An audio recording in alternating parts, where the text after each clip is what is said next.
What up, cappers, gamblers, punters, hustlers, low baggers? Happy Thursday, February 10th to all of you. Thank you for watching Betting with the Bag right here on Pub Sports Radio. Does the big guy want to make an appearance? Sure.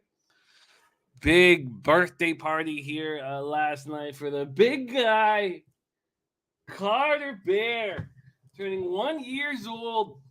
1 year old. Yeah. Mwah.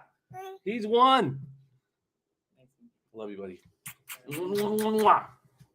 There he is. Big birthday party here, celebrating the Raptors' 7th straight victory and my son's first birthday. I should say, celebrating my son's first birthday and the Raptors' 7th straight victory. Shout out to all you guys joining us. It is great to see all of you. But, and there are buts, Oilers hurt me badly. Thank God for the Stars and the team, or the total over 5.5. Still had a losing day in NHL. But I was with Jose on the Spurs first quarter. Dutch Boy Fresh, your NBA expert, who'll be joining the show today.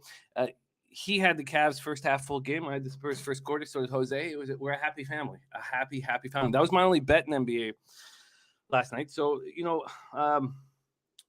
I did, though, put a little live bet on the Oilers when they were down 2-0 at plus 240. So that kind of added to the losing. But let's, we are a team here and we cap together, but let's not pretend that, I'm succeeding, because I'm not right now. And today, every single capper who is on the show, except for me, is up plus units and succeeding.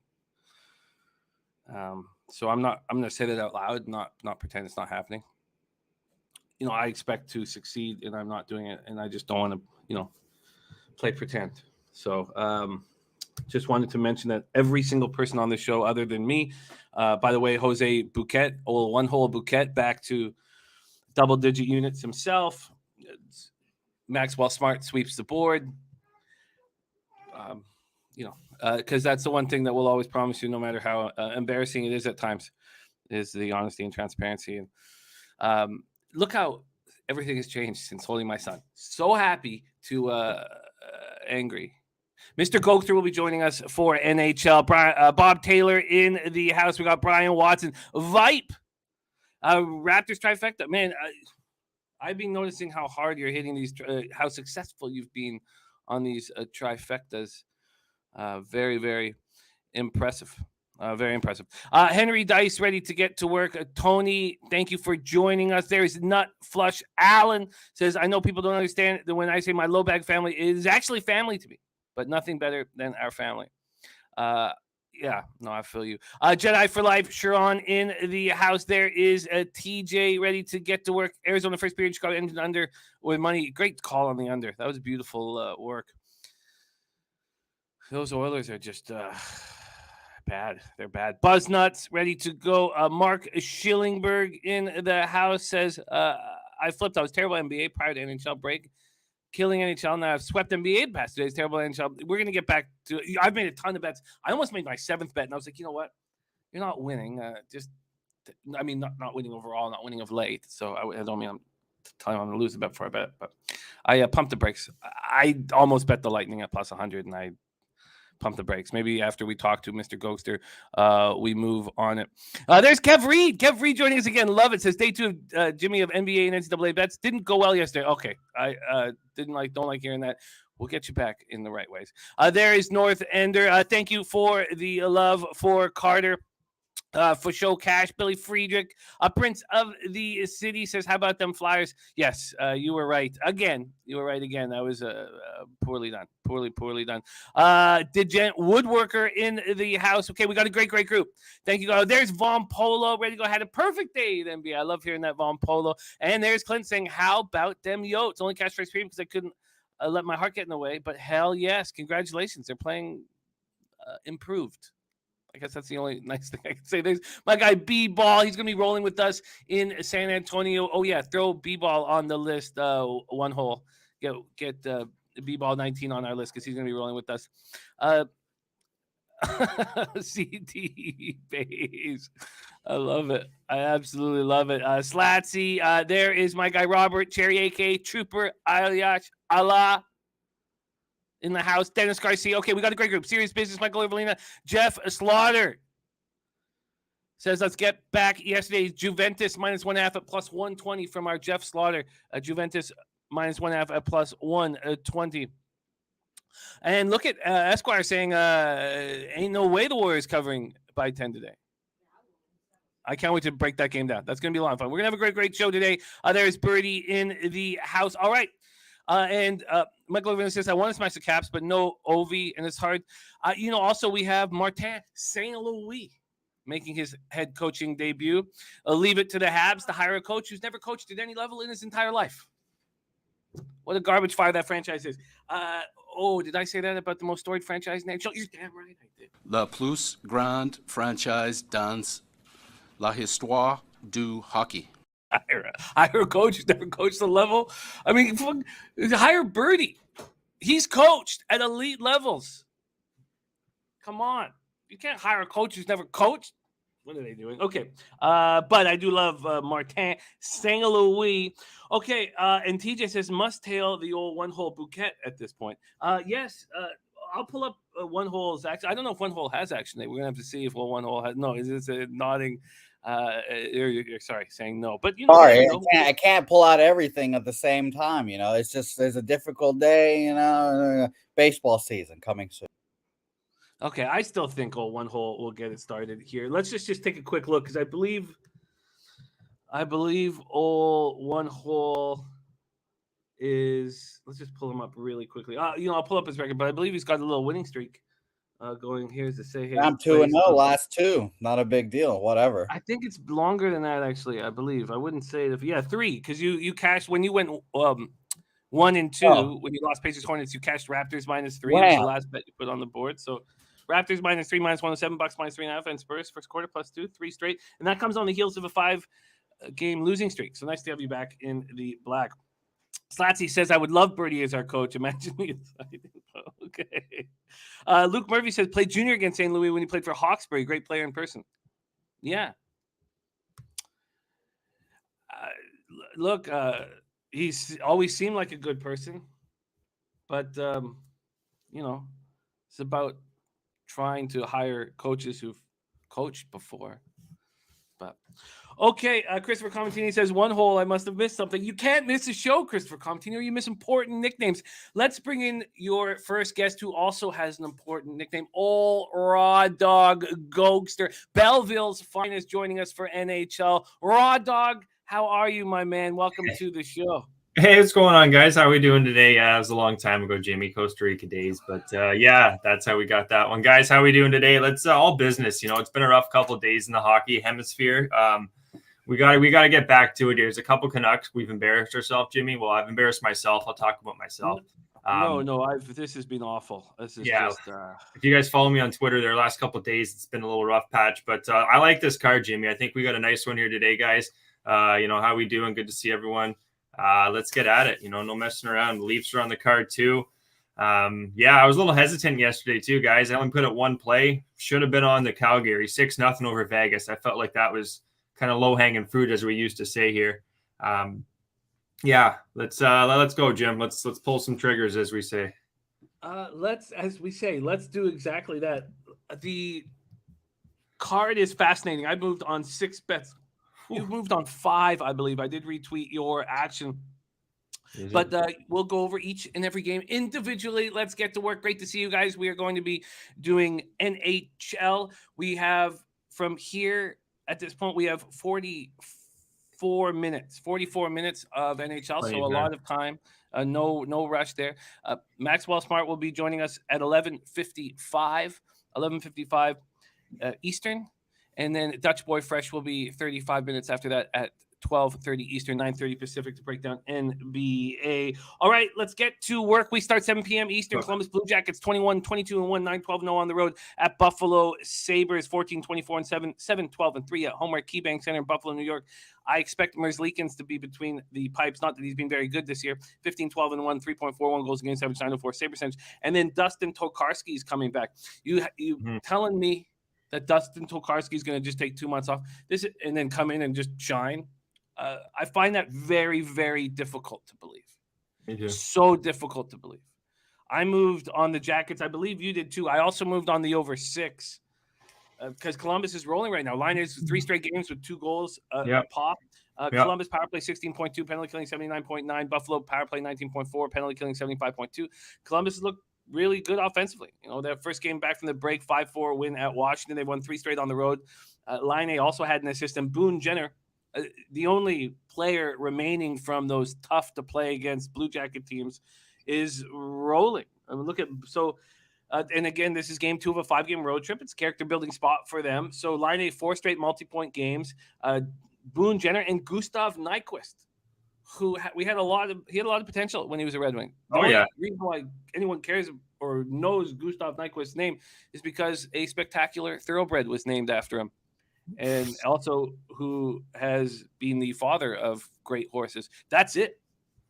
He's not been very good, but he has 17 points in his last 17 games, including 6 multi-point performances last 5. He was, in the last 15, 6 multi-point performances last 15. He's always been defensively accountable. And that line with Tatar back when the Red Wings, were a good team. Good team, yeah.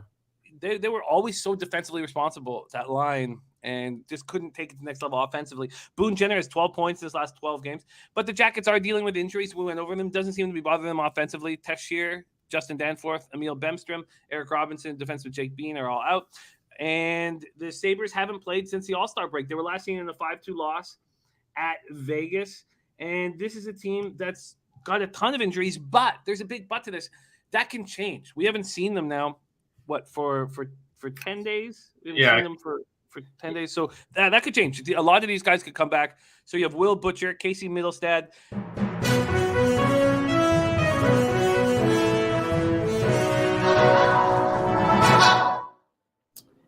Dave Tippett fired from Edmonton. Wow.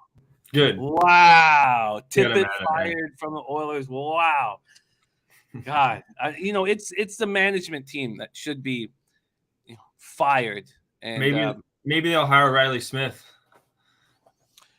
Was that name 94 back in the day? Isn't that, or it could be Smith? Ryan Smith. Ryan Smith. Yeah. Come on. Jesus, yeah, it'd be interesting to see who they do hire. But the great stuff, Jose. Thank you for sharing that. That's wildly interesting. Yeah. Vinny Hinostroza, Colin Miller also out.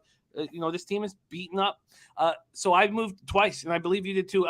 Puzzler says Roto's still showing Korpisalo as expected.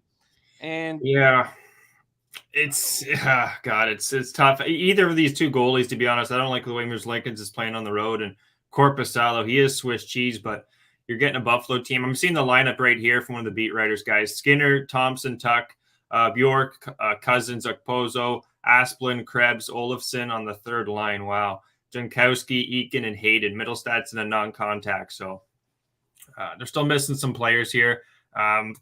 First game coming back. Just the way Columbus has looked, Jimmy, you've said it. The production from Line A, Boone Jenner. They don't have Jake Bean. That's one of their better defensive players, along with where are we here? Benstrom and Texier. I think Texier is going to be the big one. Once they get him back, it's should only boost their offense. But right now, they're looking like a good hockey team. What they did against Washington, I know that they didn't have Ovi Jim, but I like what I've seen from this team. It is going to be Korpisalo, possibly. I haven't seen any confirmation, but I am kind of expecting him.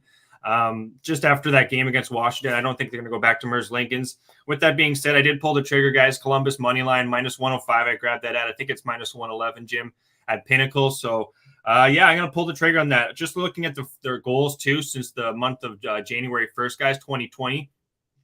Columbus has 6 goals in the first, 5 in the second, 11 in the third. They've been coming on in the third period. 7-5-8 goals against first, second, third. Well, you look at Buffalo here in the last month, they have had some road games, and Jimmy said they haven't played in a while, but 7-4-4, that's at home. So they have been.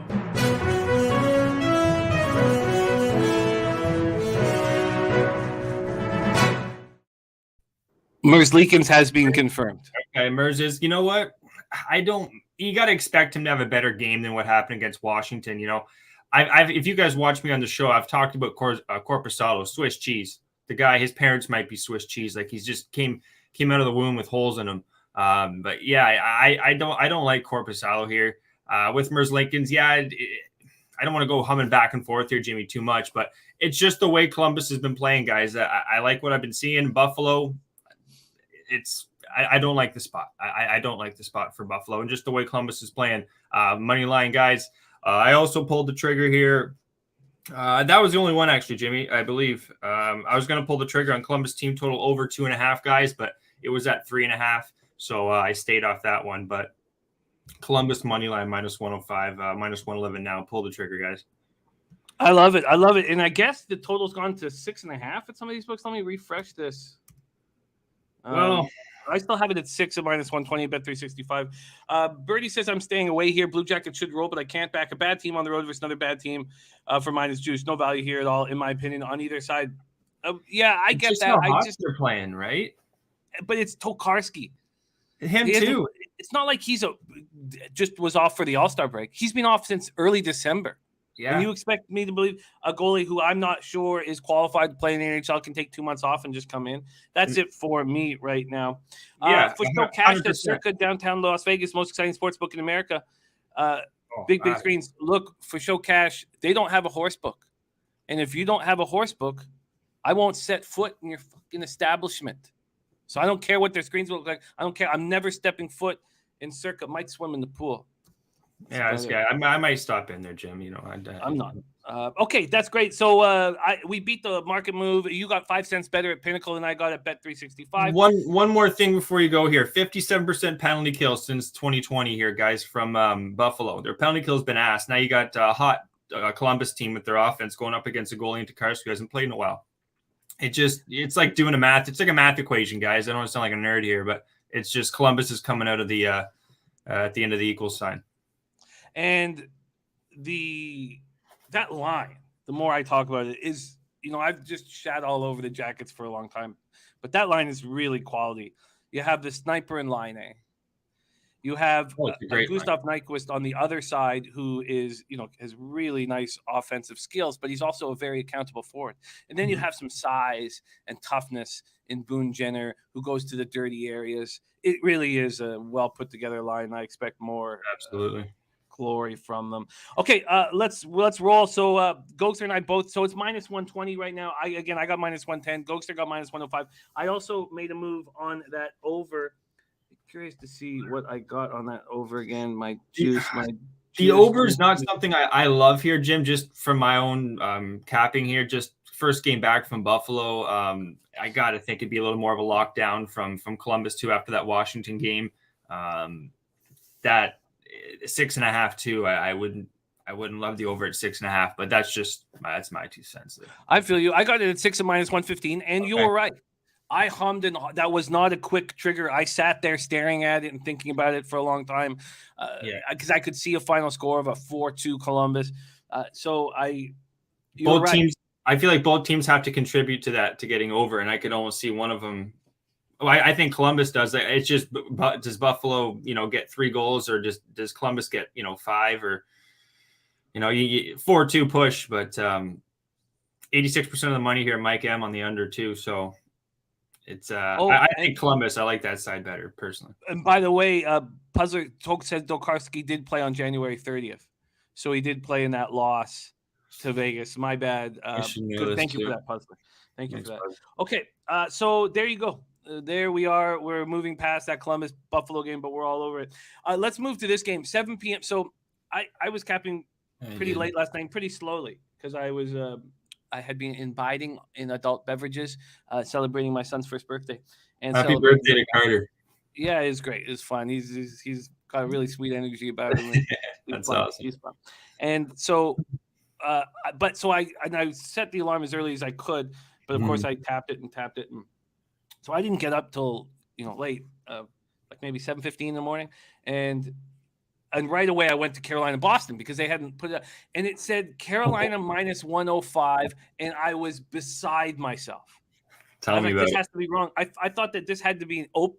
Maybe I left it open overnight or something. I refreshed it and it was still -105, and I was like, "What?" It's like a stock market, eh? It's like jumping on the stock before it's about to just fly up or something, And he is a little better, thank you, but he's still got. He looks good. He looks good, Jim. Feeling sick. He's still like all clogged up and shit. But look, I couldn't believe my eyes. You got a plus 100. Birdie got a plus 100. I didn't even get. I couldn't believe my eyes. Like, so we talked about what are the worst line set of the year. That's got to be one of them. It's got to be one of them. Like, I could not, especially an angry Hurricanes team that loses 2 games out of the gate. And then they don't got Marchand and Bergeron too. Are you kidding me? Well, that's the biggest point because so Bergeron gets caught up with Crosby and he's concussed. Marchand is just nuts, and he's just an idiot. It's too bad because those 3 players should have been playing on the same line together for Team Canada today. Wow. They shouldn't have been fucking pure mayhem in a hockey game. But I want to bring politics. Maybe if it wasn't in the fucking Asia country there, China, maybe we'd be different. But anyway. Oh, look at that. Says Jimmy, that blessing me in cardboard same day. Oh, nice. Good. Respect. I love hearing that. Birdie says Rask's retirement will also affect him. Yes, I sent a text message to Jose Bouquet about that. Maybe you want to pop that text message up on the screen. It was a nice back and forth. Yes, Jose's favorite goaltender, Tuukka Rask, also retired. All this and a minus 105. Literally 20 minutes later is minus 130. Jim, I got plus 100 at Bet365 too.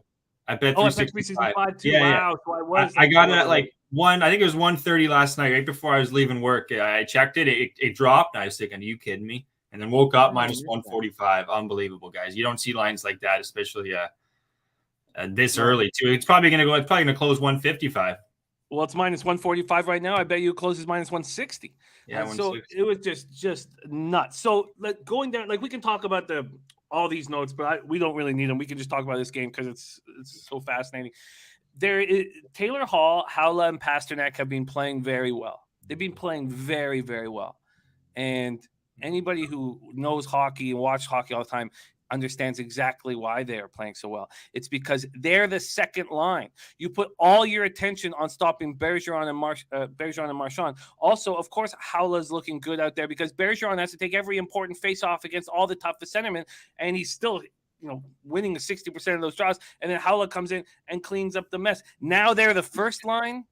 Now they face the toughest competition. So, I took the Bruins team total under 3. So I was like, how do I double up here? Yeah. And I should have just made it a 2-unit bet. That was my mistake. That was a mistake. You did the -1, eh? You did the -1?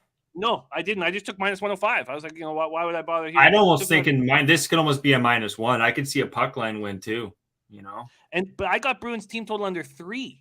I like under 3 at minus 114. That's with the under 2.5 at plus 145 and under 3.5 minus 180 because I think the under is very live here. And I almost took the under. Oh, sorry, Von Polo says, do you think Brady can win MVP tonight? I mean, he should statistically, but all the odds are so heavy on Rodgers. So, okay, but so this is another thing. Let's fade the Bruins nonstop here. 100%. Let's start fading them. And taking their team total unders. I just don't understand how they're going to score. Keep a close eye on this game, guys. How Boston plays here. Keep a close eye. It should tell you how they're going to be without these 2 top players. So, yeah, absolutely, absolutely. Absolutely. So that's it. So I moved on those 2 spots. I should have hit this harder. Now that I'm thinking back, I just I agree. Minus 105. And then I have the Bruins team total under 3, and I thought that was doubling up on it, but I probably should have tripled up on it. It was just a mistake here. And then we have Jose saying start sending those college basketball spots. But for Carolina here, quickly, they lose 4-3 to Toronto on Monday and Ottawa on Tuesday. They took 45 shots on Ottawa on Tuesday. They were down 4-0 and scored 3 goals to make it a nail-biter at the end. Teuvo Teravainen could return. He's been on this road trip. Yeah, and he hasn't played. He's been so good this year. And then Kotkaniemi, of course, he's in COVID protocol. He's not allowed. He's not allowed in the country. Kyle Hindley says, who's out for the Bees beside the Rat? Well, Patrice Bergeron. The perennial Selke Award winner and just a spectacular hockey player. Okay, so there you go. So that was the only spot you moved. You got the plus 100? Yeah. Plus one. I expected. I always write down the money lines before. I wrote down -120 on this. So plus 100, guys. I love this line. Carolina. Yeah. Let's rock. All right. And do you want to pop it up here? I don't know. I don't see where. Oh, here it is. These are the texts from Jose and I yesterday. Is enjoy. Oh, I guess it's hard to see. Well, let's see if we can figure out a way we can make that more bigger. And don't just use your mean text to me. It has to be set up with my mean text to you. Okay. All right. You know what? Hold on. Throw on one more for me here. Birdie's right. I'm gonna take the puck line too. I guess you could give me a -1. You could say, but give me the puck line. I want to gain some units here. Okay. And what are you getting on that? Let's go to Pinnacle. I got it up right now here too. New computer, it doesn't fuck around. Okay. We got it at +167 right now on the puck line. Now, if it burns me, it burns me. But 169 says Billy Friedrich there. Even better. Thanks, now Bill. you can. We have seen teams step up in these situations without missing one best player. Now they're missing two. I'm very curious to see what they do here. This is my Stanley Cup winner. And they're coming off 2 losses against Ottawa is one of them. So enough said right there. I got to be on the puck line. And Birdie says I'm also adding that. That is a great price. Yeah, I like Birdie.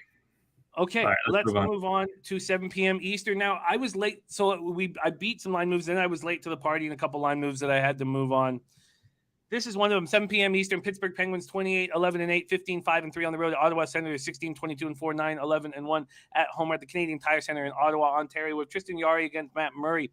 Jarry 24-8-6, 2.21 goals against average, 925 save percentage, 3 shutouts. And then Matt Murray, who we thought was going to be he's looking better. But we thought he was going to be the goaltender for the Penguins for a long time. And, Stanley Cup winner, we thought he was going to be the goaltender for the Penguins. And he was ditched by them for Jarry. And he's playing very well right now. And I moved on the Senators at a bad price. I felt like, you know what, I got to. I didn't want to not be there. So I got +175 on the Senators. The Pens are playing without Malcolm, and the Senators are playing very well. Pittsburgh power play is all the way up to 22.1%. You see how fast that went up? We talked about that. It was at 15.6 or 16.1 before Malcolm came back. Yeah. All the way up to 22.1. And that's amazing for a whole year. And he's been back for 9 games. Now he's hurt. No, now he's got COVID. I think he's got COVID. Yeah, so he is not in the lineup. He has got COVID. Ottawa power play at 17.7%, 80.6% penalty killing. Penn snapped that 4-game losing streak with a 4-2 come from behind victory in Boston on Tuesday night. And everything changed when Bergeron got hurt. That whole game completely changed. They've not looked very good for a while now. Now they have 4-game losing streak before the break. They snapped it with a 4-2 win. And then Brady Tkachuk gets off the schneid. He scores for the first time since December 14th. He says the longest he's ever been without a goal in his life. So I like this spot for Ottawa. I feel like Ottawa can win this game, and at +175, the implied probability meant that I had to pull the trigger. Yeah, I don't blame you. What do I say here? This is the big thing for me, Jimmy. I can't see Ottawa.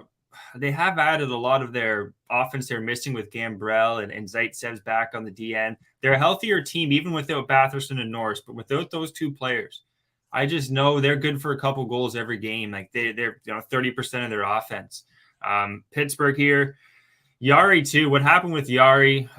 Just a personal thing you could say. I think you got to be, as a goalie, you're pissed off after what happened, getting punched in the face and then getting a stick out trying to get up your mask there. So I'm expecting Pittsburgh to lock down in this game. I don't think Ottawa's getting more than this. Is the one I really like, guys. I don't think Ottawa's getting more than 2.5 goals here. Team total under 2.5 for Ottawa. I got that at -111 last night. I believe it's -123. That was at Pinnacle there. Maybe Billy's known for getting better lines there. Same with Sammy Calmer there. But yeah, I think Ottawa, I have a hard time seeing them getting over the 2.5 goals. The penalty kill too, guys, since the January 1st for Pittsburgh's 85%, 22% power play, a lockdown game. Defensively, they're intact right now. They're missing some offense. Zucker, even Bluger, Malkin, O'Connor. I could see an under 2 in this game. Murray going up against his old team. With that being said, I could see this first line here just causing problems. I know you still have a key player in Kachuk. Let me pull up the Ottawa lineup here, guys. But Pittsburgh. I'm humming and hawing a lot here, but I really have a hard time seeing. Now they do have some speedsters here. Formanton is a guy who can really break out. Nick Paul, Connor Brown. They are playing better hockey. Ottawa is not looking bad here. The more I talk about this game, I'm humming and hawing so much, guys. But I think this would be more of a tighter game, more of an under if it is 6.5. But my favorite play on this would probably be Ottawa team total under 2.5 minus 121. I think that is along with Pittsburgh regulation. I got that at minus 128. I believe it's now minus 123. So I do think Pittsburgh's going to win this one in the end. Yari having a solid performance against the Sens here.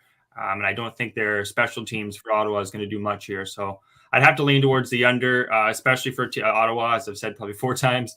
And I think Pittsburgh gets it done here in regulation, guys. So we're going heads up. You're going heads up with me and Birdie here. Birdie says his favorite play on the board. By the way, Taint play of the day is in. Great to see Matty Ice back in action. Matty Ice is, if you want to, we don't get to see Matty Ice enough. He is in our Super Bowl video, and so is Mr. Gogster right here. I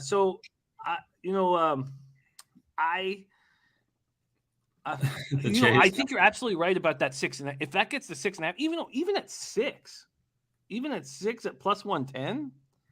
I think you're right about the under. Unfortunately, let's hear what Mark Schlingberg says, because he says, I like the over a lot. Pittsburgh, Ottawa says, like Ottawa first period, Pens full game, possibly live spot when they go down. I'm not getting in front of the Penguins train right now. And by the way, they found you a plus 185. We got you a plus 85 on that puck line shopping over at Westgate. Sure. Chris DeHoot found you a plus 180 over at FanDuel. We're going to use that, but we got plus 185. This isn't one I love a whole, like Carolina I like a lot better. Columbus I do like a lot better. This one's probably, 3rd, 4th on the pecking order here. Pittsburgh, and I don't think Ottawa gets more than 2.5, Jim. I'd really be surprised. Yeah. Wow. And interesting, Sammy's saying that it's gone from minus 150 to minus 140, Carolina, his book. So, wow, interesting. Carolina will go down a little bit. Okay, so just to go over this again, I need to make a note here. I'm already on the centers, but if this goes to 6.5, I move on it. And even at 6, I think I bet it at the plus line. So yeah, sorry. One more thing here, guys, about my notes here. First thing I wrote down in this game, Jimmy, no goal in the first 9 minutes, 30 seconds. First period under 1.5, full game under 6. That's the first thing I had written down. And then I switched to going, you know what? I don't think Ottawa gets more than 2.5. I took that in regulation, but I have written down here under right away. I'm excited about this game. It's going to be a pretty tense game, even though no one's going to be in the stands. All right, we got to move here. We got to move quicker here. You know what? I'll push.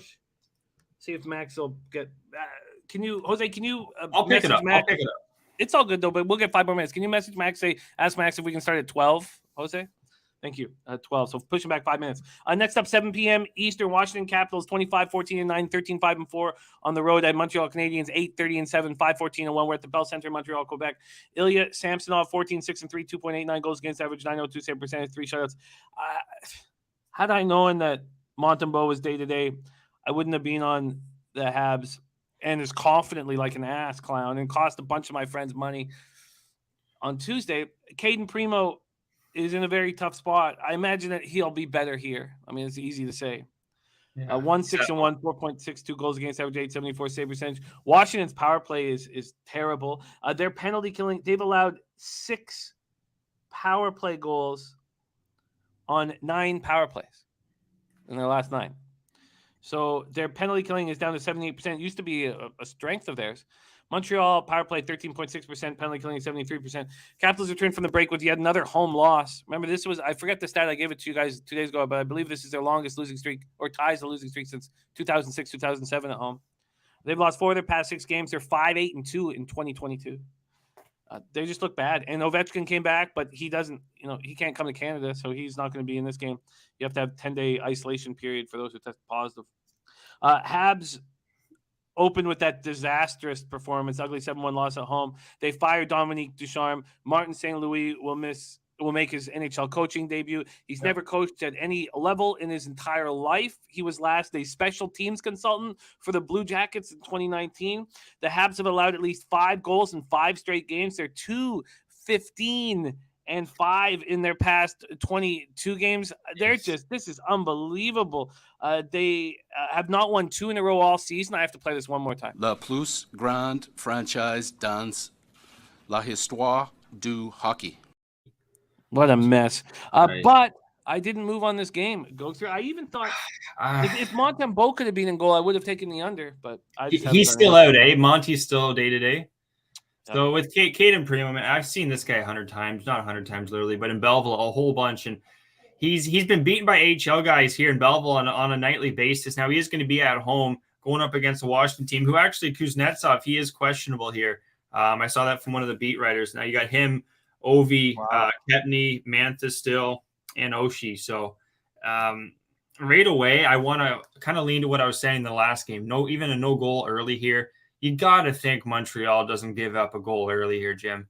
I know you could say, it's his first game. I just got one of the quotes here from Martin St. Louis. He says, "It's always been my dream to be an NHL coach for me. It was a matter of time. Give me a chance and I'll show what I can do."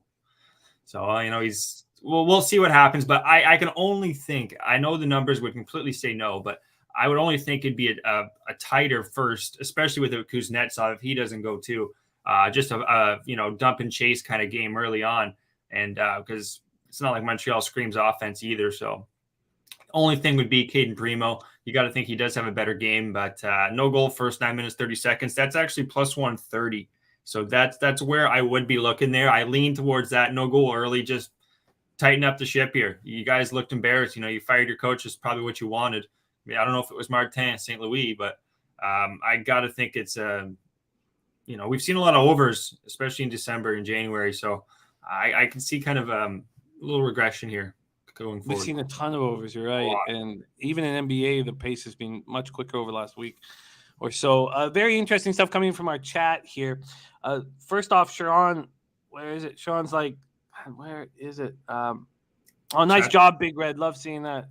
Sharon just said, there it is. It says, please talk me off the Habs. This is a classic team with new coach first game.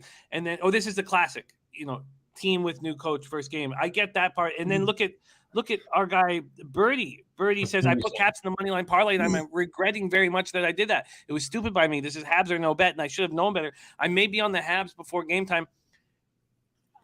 Yeah. Maybe a first period. That's kind of what I was looking towards. Plus 152 before the show. I wrote that down. Originally plus 192 on the full game. So you're getting like a 40-cent drop off from full game to first period money line. It's just, it's not like Washington's a Swiss cheese on the back end. They're a pretty solid defensive team, even without Kepney. You have, as long as you have 74 there, Carlson. It's a strong defensive team. I know that's one player, but anyways, guys, Primo's the only question mark. I have to think this is a tighter game early. Montreal, talk you off it. It's not a game I like here enough. Like, I think there's better spots on the board. The line would, if anything, I guess, lead me towards Montreal, but it's not something I want to bet. Let's keep rolling, Gogster. Next up, 8 p.m. Eastern. Again, we'll be in NBA in 20 minutes from now. NCAA basketball in 20 minutes from now with the Cupcake King Maxwell Smart, fresh off of sweeping the board. 3-0 plus 3.41 units, hit Rutgers money line. Devils, Blues. Devils 16, 26 and 5, 6, 15 and 2 on the road. At the Blues, 26, 13 and 5, 17, 5 and 2 at home. Enterprise Center in St. Louis, Missouri. John Gillies has looked better. I think that he's kind of found himself a little bit, and he'll be okay moving forward, and he won't be just a nightmare. And, he's got better numbers than Binnington, and Binnington hasn't been their starter for 5 of the last 6 games they've gone with Husso. So, but I've heard that they want to get Binnington on track. And I don't know what to make of this Blues team as we move forward. I'd be interested to hear your take. Shout out to Kyle Hintley, and thank you so much for that. Don't know my man. It means a ton to us. Thank you so much for your support, Kyle, our guy. So the power play for the Blues, 28.5%, penalty killing 84.3%. They also play in the toughest division in the NHL. Well, I guess I should maybe pump the brakes on that because the Atlantic Division is pretty dangerous. Physical, most physical, I'd say. Sure, and maybe the top half of that division because the bottom half's terrible. Look, the Bruins could lose 8 straight, and they're, how are they? Well, I guess they could lose in the crossover, right? Yeah, they could lose in the crossover.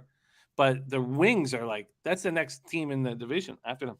So Devils snapped their 7-game losing streak with a 7-1 win on Montreal on Tuesday night. Dougie Hamilton still recovering from the broken jaw. Jack Hughes in COVID protocol. Mackenzie Blackwood dealing with the heel injury.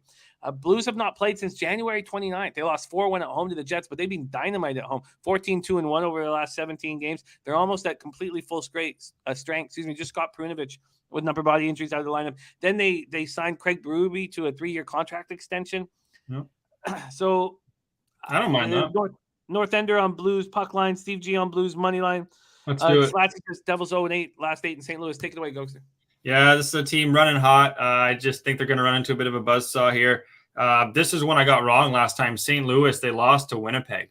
Remember that one there, Jim? I think we were all over St. Louis, and they lost to Winnipeg there. So this is a team, too. Looking at Husso, I know we're expecting Binghamton, but Husso, before that game, he allowed 1 against Calgary, 0 against Calgary, 1 against Vancouver, and then 0 against Seattle. This is a solid goalie. With that being said, the Devils aren't looking bad offensively. To be honest, they played Ottawa and Montreal, though, guys. Those aren't 2 top teams those are weak teams. Now you're going up against a St. Louis team. This is kind of up there with Carolina, guys. Who had it here? North Ender puck line. I'm with you guys. Steve G, Cashman. I think it's almost scary in a way. I've seen this happen a lot when everyone's on one side, but I'd have to be looking towards Hughes. So they've had Nico Dawes on this road trip too. I've watched Nico here in Belleville. Smaller goalie, just not ready yet. Rebound control issues. So Giles is definitely the better of the two, but just looking at their special teams too from St. Louis, guys, from January 1st and on, that's a lot of the stats I have. 24% power play and 90% penalty kill, Jim. 90% penalty kill, and that's against a pretty good, as you're saying, division. So I got to expect even like a team total under for the Devils, puck line. You throw it in a parlay piece, even the money line guys. I think St. Louis definitely gets it done here.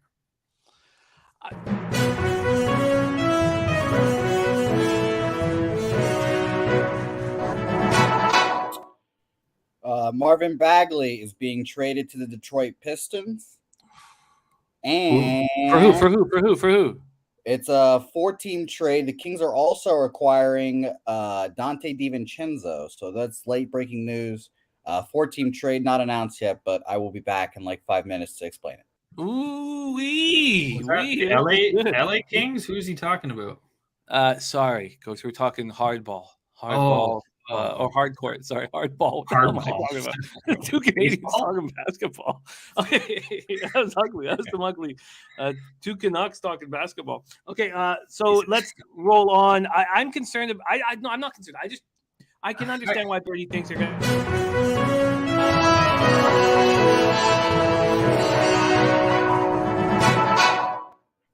Serge Ibaka has been traded to the Milwaukee Bucks. Ooh, I think he'll be a nice fit there. Yeah. If he can stay healthy.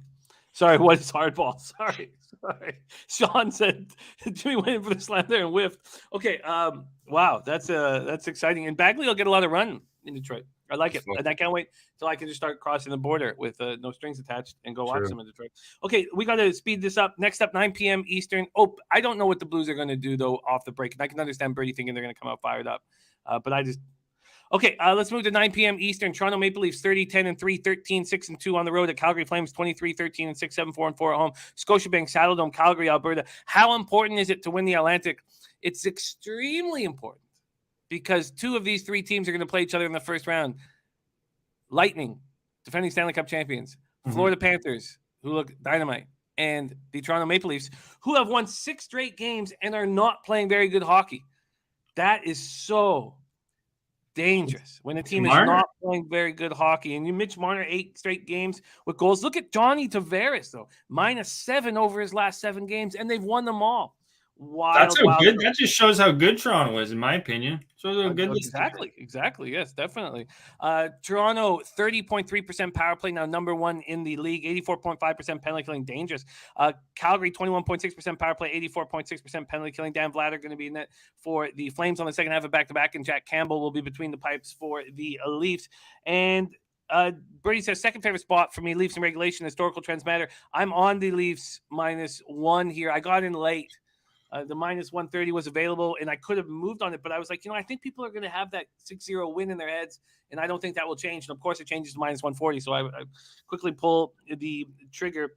So there was concern about Matthews. He left the game with a minor head injury at the end of the win over the Hurricanes on Monday. He says he's good to go, and the Flames are coming off that 6-0 dominant performance at home over Vegas. So I moved on the Leafs minus 1. It wasn't a very good line, I bet. I got minus 140 on the money line, plus 170 on the puck line. Give me a plus 113. Gogster, take it away. Oh, it's a tough one here, guys. Love my Leafs, but Calgary is probably one of the best home teams or top 5 home teams in the league right now. Again, January 1st and on, both teams' power plays are humming. 33% for Calgary, 100% penalty kill, Jim. They haven't allowed a power play goal at home since January the 1st, which is, I'd say, I think I got 5-6 game sample size there. So right away, it's a tough game. It's probably one of the toughest games on the card. I'm leaning towards the over. Who would have thought Bunting would be a better replacement than Hyman? Bunting, guys, he's forced the most penalties in the league. That just shows his forechecking he's been healthier too than Hyman has. So huge addition. They got him still on the line with Matthews and Marner. Toronto's humming. They're coming off the All-Star break. It's almost, to be honest, Toronto didn't need that All-Star break. They're playing good hockey. Wayne Simmons is also, I believe he's out for Toronto. Muzzin's still out. This isn't one I love Toronto, to be honest, guys. I more lean towards the over. I expect there to be some goals. The one thing, though, Dan Vladar, he's very up and down, hot and cold. He's had most of his games, too, guys, on the road. This is his first home game, I believe, probably since November. Just dating back his last 5 games, he's been at Dallas, 0 goals shutout, but that was only on 5 pucks he faced, Jim. Allowed 6 against Carolina, 4 against Tampa, 4 against San Jose, 3 against Anaheim. So Vladar, he's more of an AHL goalie, came over from Boston. So right away, I think there'll be some goals, but I don't think Calgary is going to slow down at all, Jim. It is Campbell. Campbell's a great goalie. You saw what he did in the All-Star game, looked pretty good. But it's a back-to-back too. I don't blame you guys for taking Toronto. It's not a game I like the side. I more lean towards the total and the over here, guys.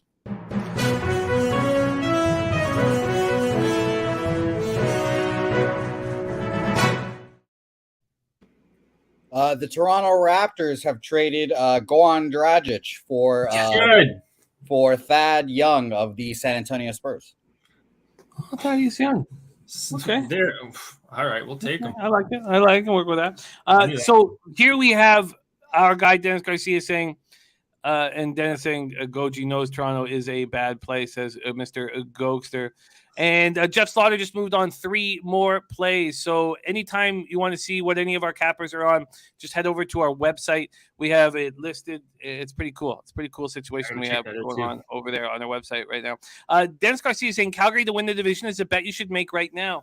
And I think he's right. So the Flames have 5 games in the hand on Vegas. We know that Vegas could be very dangerous if Eichel's good to go. But Flames have 5 games in hand. They're back 5 points, and you get them at plus 220. I don't mind that too. Yeah, it's kind of like, when's the time going to be for Calgary with Johnny Gaudreau? Like, how many more years? I know he's been there for a while. Kind of like contract year. There you go. There's another huge thing. He stepped up in his contract year. I would have a rule: any player who has a career year and a contract year does not get re-signed by me. Yeah. So and they're looking good. They got Sean Monahan, guys, on this 3rd line with Dubé and Ritchie. Mangiapane, he's looked really strong. I think it's another guy on a contract year, Jim. Mangiapane, Kachuk, Lindholm. I feel like it screams offense here. I don't know. Is there more fans too in Calgary and Alberta? I don't know if they changed. They're allowed to go 50% right now, so they'll have it half full. So the barn will be a little bit bumping there in Calgary too. The goalie situation, I'd have to lean towards the over. Calgary knows they're going to have to probably score with Vladar in that. They know it's not Markstrom. Toronto's a high offense team. I lean towards the over. Not a game I love, guys. I can't wait to watch the game. I think Dennis is bang on. I took me too long to listen to him about the Raptors. He got 40-1. I got 28-1. And now I think that the plus 220 is would put you in a nice situation to, if you did want to hedge on a plus line with Vegas at some point. So I don't usually okay. bet basketball, but I wish I would have hit the 37.5 wins over for Toronto. They're going to easily hit that. Easily. All right, let's move on to the final game on the card in NHL, and then we'll head over to NCAA basketball here. Again, Max Smart coming off sweeping the board, which included a plus 141 money line on Rutgers. We have Tampa Bay Lightning at Colorado Avalanche, and I came so close to betting Tampa Bay. So close. I'm just like, how much money do I want to have wrapped up in tonight's card? Tampa Bay Lightning 30-10 and 6-14, 6-2 on the road. Colorado Avalanche 32-8 and 4, 22-2 at home. Ball Arena in Denver, Colorado. Andre Vasilevsky 25-7 and 4, 2.23 goals against average, 9.22 save percentage, 2 shutouts. Kemper 21-5 and 2, 2.55 goals against average, 9.15 save percentage, 1 shutout. Tampa Bay 20.1% power play, 80.6% penalty killing. Colorado 25% power play, 76.9% penalty killing. Let's just take a look at the line here now. Has it changed at all? No, it hasn't. So Tampa Bay still plus 100. This total still at 6. Juice pretty heavy to the over at minus 125. Steve G says possibly the Stanley Cup preview, Avalanche Lightning. Yeah, that's what I thought too. It'd be a lot of fun. It'd be a lot of fun to see these teams go at it, but they both have to come out of very tough divisions. And Minnesota Wild, by the way, for those of you looking at the future, just a quick side note, the penalties for getting rid of Parise and Suter for Minnesota start next year. So Bill Guerin has this 1-year window before those penalties accrue on the cap to go for the cup. So there's a real suspicion that he's going to be a major player at the deadline and try to get players that won't be under contract for next season. So just keep that in mind. This Wild team is going to be dangerous. Okay, so let's go. Both teams get back to work for the first time since the All-Star break. That adds another caveat to this game. Lightning won 3 of 4 leading to the All-Star break. They were last seen 3-2 win at home over the Sharks on Tuesday. The Lightning 7-1 their last 9 games, still 3 points behind Florida. Florida leading the league. On the same night, Colorado their 18 game as the first. Night, their 18 game home winning streak snapped by the Coyotes, league's biggest upset, plus 450, biggest upset since 2006. Colorado won the first matchup 4-3 in a shootout. Nate McKinnon had a goal and 2 assists, but he's not going to be here. He's dealing with the nose fracture and the concussion. They think he'll come back on Sunday. He has resumed skating, but was in a non-contact jersey for Wednesday's practice. So Brady says, me too, Slatsy, Tampa in regulation. And there is our guy, Fat Wally, in the house. Love you, Fat Wally. I can't wait. Can't wait to see you in San Antonio. Gogster and I are on that same flight on the 22nd. And Slats is on the Lightning here. Yeah. I think I should have pulled the trigger, and I haven't. Should I pull the trigger, Gogster? I'm leaning towards the total here. More we're talking about this one. 6.5 is too much. 6.5 right now, minus 123 on Pinnacle. I almost want to add it, to be honest. Even a first period under. I expect this to be more of a under game here, guys. Even they don't have Cernak, Bogosian, but then there's no McKinnon, Newhook. I think this will be an under game. Just top of my head, I don't have a lot of stats to necessarily back it up. You do have one of the best goalies though in the league on Tampa Bay, which does help your cause there. And Vasilevsky, and then Kemper, he's actually been pretty solid. I have him in 8th right now, and goaltending stats. So it's two solid teams right now. You got to think it's going to be. It's not. I don't see this being a high scoring game. I'd lean towards the under here. I'm not going to play it, guys, but kind of like the Pittsburgh-Ottawa game. Just tighter game. You know what? If anything, I would probably like this under more I think about it.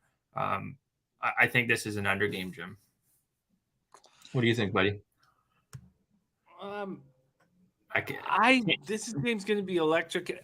The problem is just they haven't played in 8 or 9 days, and I feel like that adds to the volatility. In a way, yeah. I don't know. Unfortunately, is my answer. I love going under 6.5. So I know. Yeah. I lean towards the under, guys. It's not one. If you guys want to take the over, that's one I'd probably pull you back on a bit. But sidewise, yeah, Jim, I lean with you towards Tampa, but I'll be your total guy in this one, leaning towards the under. Jimmy likes the Tampa, so we got enough action. I got 5 bets on this card, guys. So yeah. See, Mike M says Toronto 20-2 at home. This price seems like a steal for the Avs. Not to me. I think there's legitimacy that why they lost to the Coyotes. I mean, the Coyotes are playing better, and the Avs don't have Nate McKinnon. I mean, they're still a much better team than the Coyotes. Don't get me wrong, but you take a top 3 player in the league out of your lineup. There has to be something. Now, when I didn't bet the Lightning, it was because I started thinking about the Lightning's defense, and that'll make you stop the betting. Both coaches have told, like, they both know, like, hey guys, probably this is a playoff team. Both of like this could be your Stanley Cup matchup. Both coaches are probably, saying how not important this game is, but just how good the opposition is. So therefore, I would be leaning towards the under here. I get that. I completely get that. And if these teams were in peak form and we weren't dealing off a break, I would be right on that with you.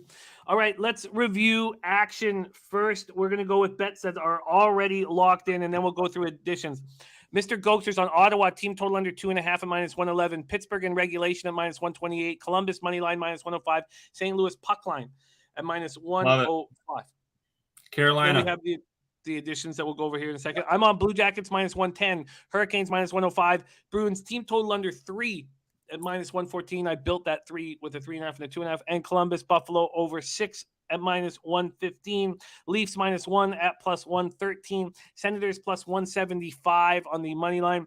And I am going to add. Well, let's go over the ads. So then when we look through these 7 games. God, Gogster, we need a night tonight, baby. We need a night. Also, Friday's my in and out day, and 25% in and out, and I've not had a good week, and let's get them. Let's knock them dead, Jim. We're knocking them dead. You have added the Carolina Hurricanes on the puck line. You got a great line over at Westgate -1.5 +185 for show purposes. Perfect. Billy Friedrich says, Jimmy, Blues puck line was +105 at BetOnline. Yes, but when we tweet out our action, that's locked in for show purposes. So Gogster tweeted out, so he'll get the lines that he tweeted out, except for his additions. If this Pittsburgh-Ottawa game goes to 6.5, I'm going to try to get under it, without a doubt. And maybe I just decide to take the 6 at plus money. That'll be a decision I make after the show when I add the Tampa Bay Lightning. And Gogster, that's the only addition you've added was the Carolina. There you have it. There it is, guys. Line out would be huge. Patrick Line, game time decision. Oh, shit.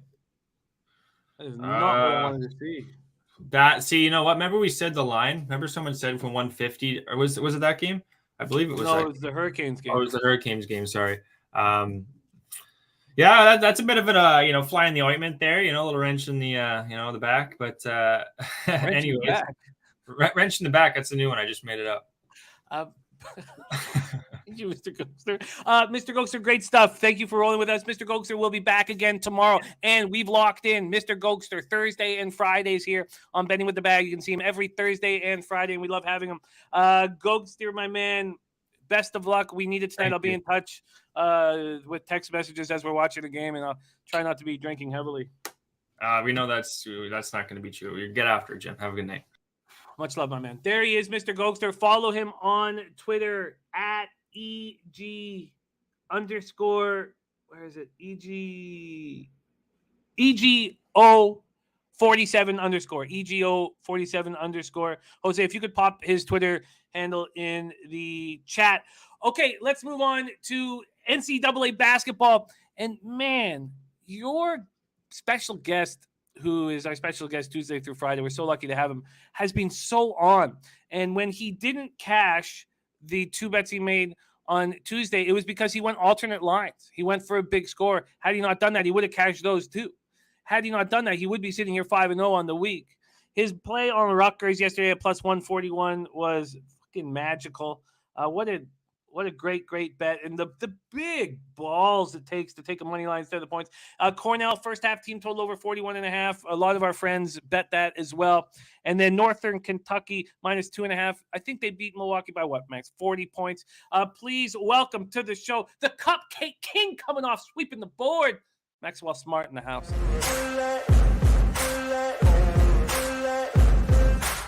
no motherfucker in this world can do it like me. Open up your eyes and insert a little rising. You don't have to love me, you don't have to like me. Got enough love in myself, in my psyche. You should have the same in your brain nightly. If you wanna taste, bitch, you can fucking try me. If you wanna hate, bitch, you know where to find me. And if you're going hate, bitch, Cruising in my lane fast, call it high speed. I've been working hard, yeah. Maxwell Smart, how are you, my man? Jim, now that I'm off mute, I'm doing all right. You know, my show picks were great yesterday, but my personal bets pregame were fucking down over $1,000. So I had to grind last night, and I grinded like someone that needs to sell an ounce of crack rock to fucking get that rent payment. All right. When I destroyed Gus last night, he literally sent me a text message saying I may have to limit how many live plays I allow you to bet a night. So fuck him. And I ripped him for like 6 or 7 straight underdogs. So, and I missed a Seton Hall first half money line plus 600 by 1 point. It was good. It was good. But pregame, I was shit, aside from what I gave out here. Well, we're very impressed with how you are rolling right now. Crumb says, good call on Sanford plus 190, Cupcake Central. And Good says, Cupcakes, man, need a birthday pick a sap, need to go to the store for top-notch thoughts, looking for thoughties in NYC, my man, good. And Michael Erlian says, shout out to Max. There's no one else like him. I can run down any game. Anyone picks, name each player, talk out each game. We are lucky and spoiled to have him. Thank you, Max. And Birdie talking about the scores in those Senator Penn's games. You know, Birdie, I was thinking that in my head. I didn't have the numbers in front of me, but I was like, God, I remember these games going over, but I just feel like it's a different situation right now with Matt Murray, but we will see. And then Ick Schnizzle, plus 5 units yesterday, plus 8 units this week. I love seeing that, Ick Schnizzle. All right, we have Maxwell Smart. Get your games in right now, and let's get rolling, Max. We start – oh, God, I'm sorry. Again, we are using the Action Network, and I'm not.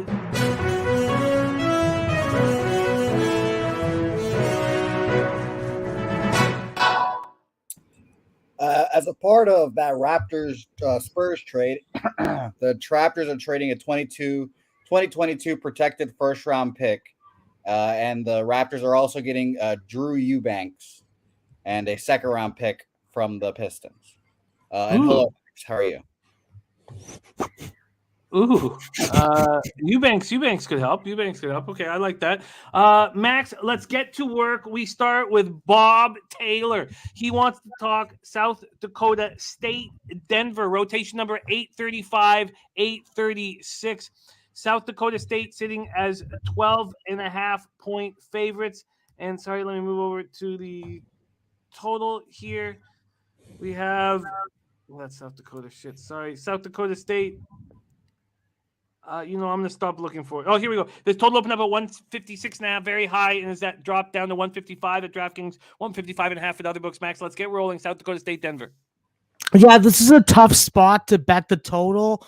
And with the line move towards the under, the 150 conference rule is definitely in effect. However, South Dakota State has definitely been slowing down early on, but being able to ramp it up. And they don't need to do it with 3-point shooting. They do it with a lot of good off-ball movement and a lot of good interior passing by Doug Wilson.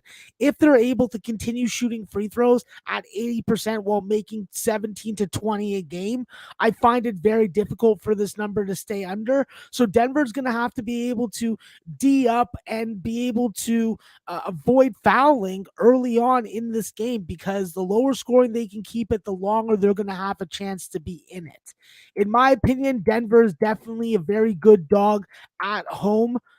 But we're talking about February basketball. We're talking about this Jackrabbit team coming in. It's a tough spot. I'd lean towards Denver as the home dog at double digits, and I would lean towards the under with the 2-point line movement. All right, let's keep going. Next up is our guy, Michael Irvelina. Michael Irvelina wants to talk Grand Canyon, Utah Valley. Let's get over there because I know how well you handle this conference. Man, there's a lot of games. I will give the rotation numbers to make it easier. You know what? Why don't we skip that right now? I'll find that in a second. I know that this spot was wanted by Dabby Cab. So let's go South Dakota, Omaha. Rotation number 799, 800. South Dakota opening up at -6. Now we see a 6.5 at MGM, 5.5 at FanDuel. And from a total perspective, we have it opening up at 150.5, and it's dropping down to 149.5 or 149. Max, South Dakota, Omaha. Yeah, this is a spot, Jim, where I do not agree with the line move. If anything, I'm waiting it out and gonna hit the over. This is still Summit League basketball. These defenses can give up anywhere from freaking 149 to 154. So if I get under this 149.5 number, I will end up at some point on the over. Both these teams are shooting good threes. Both these teams are competent from the free throw line.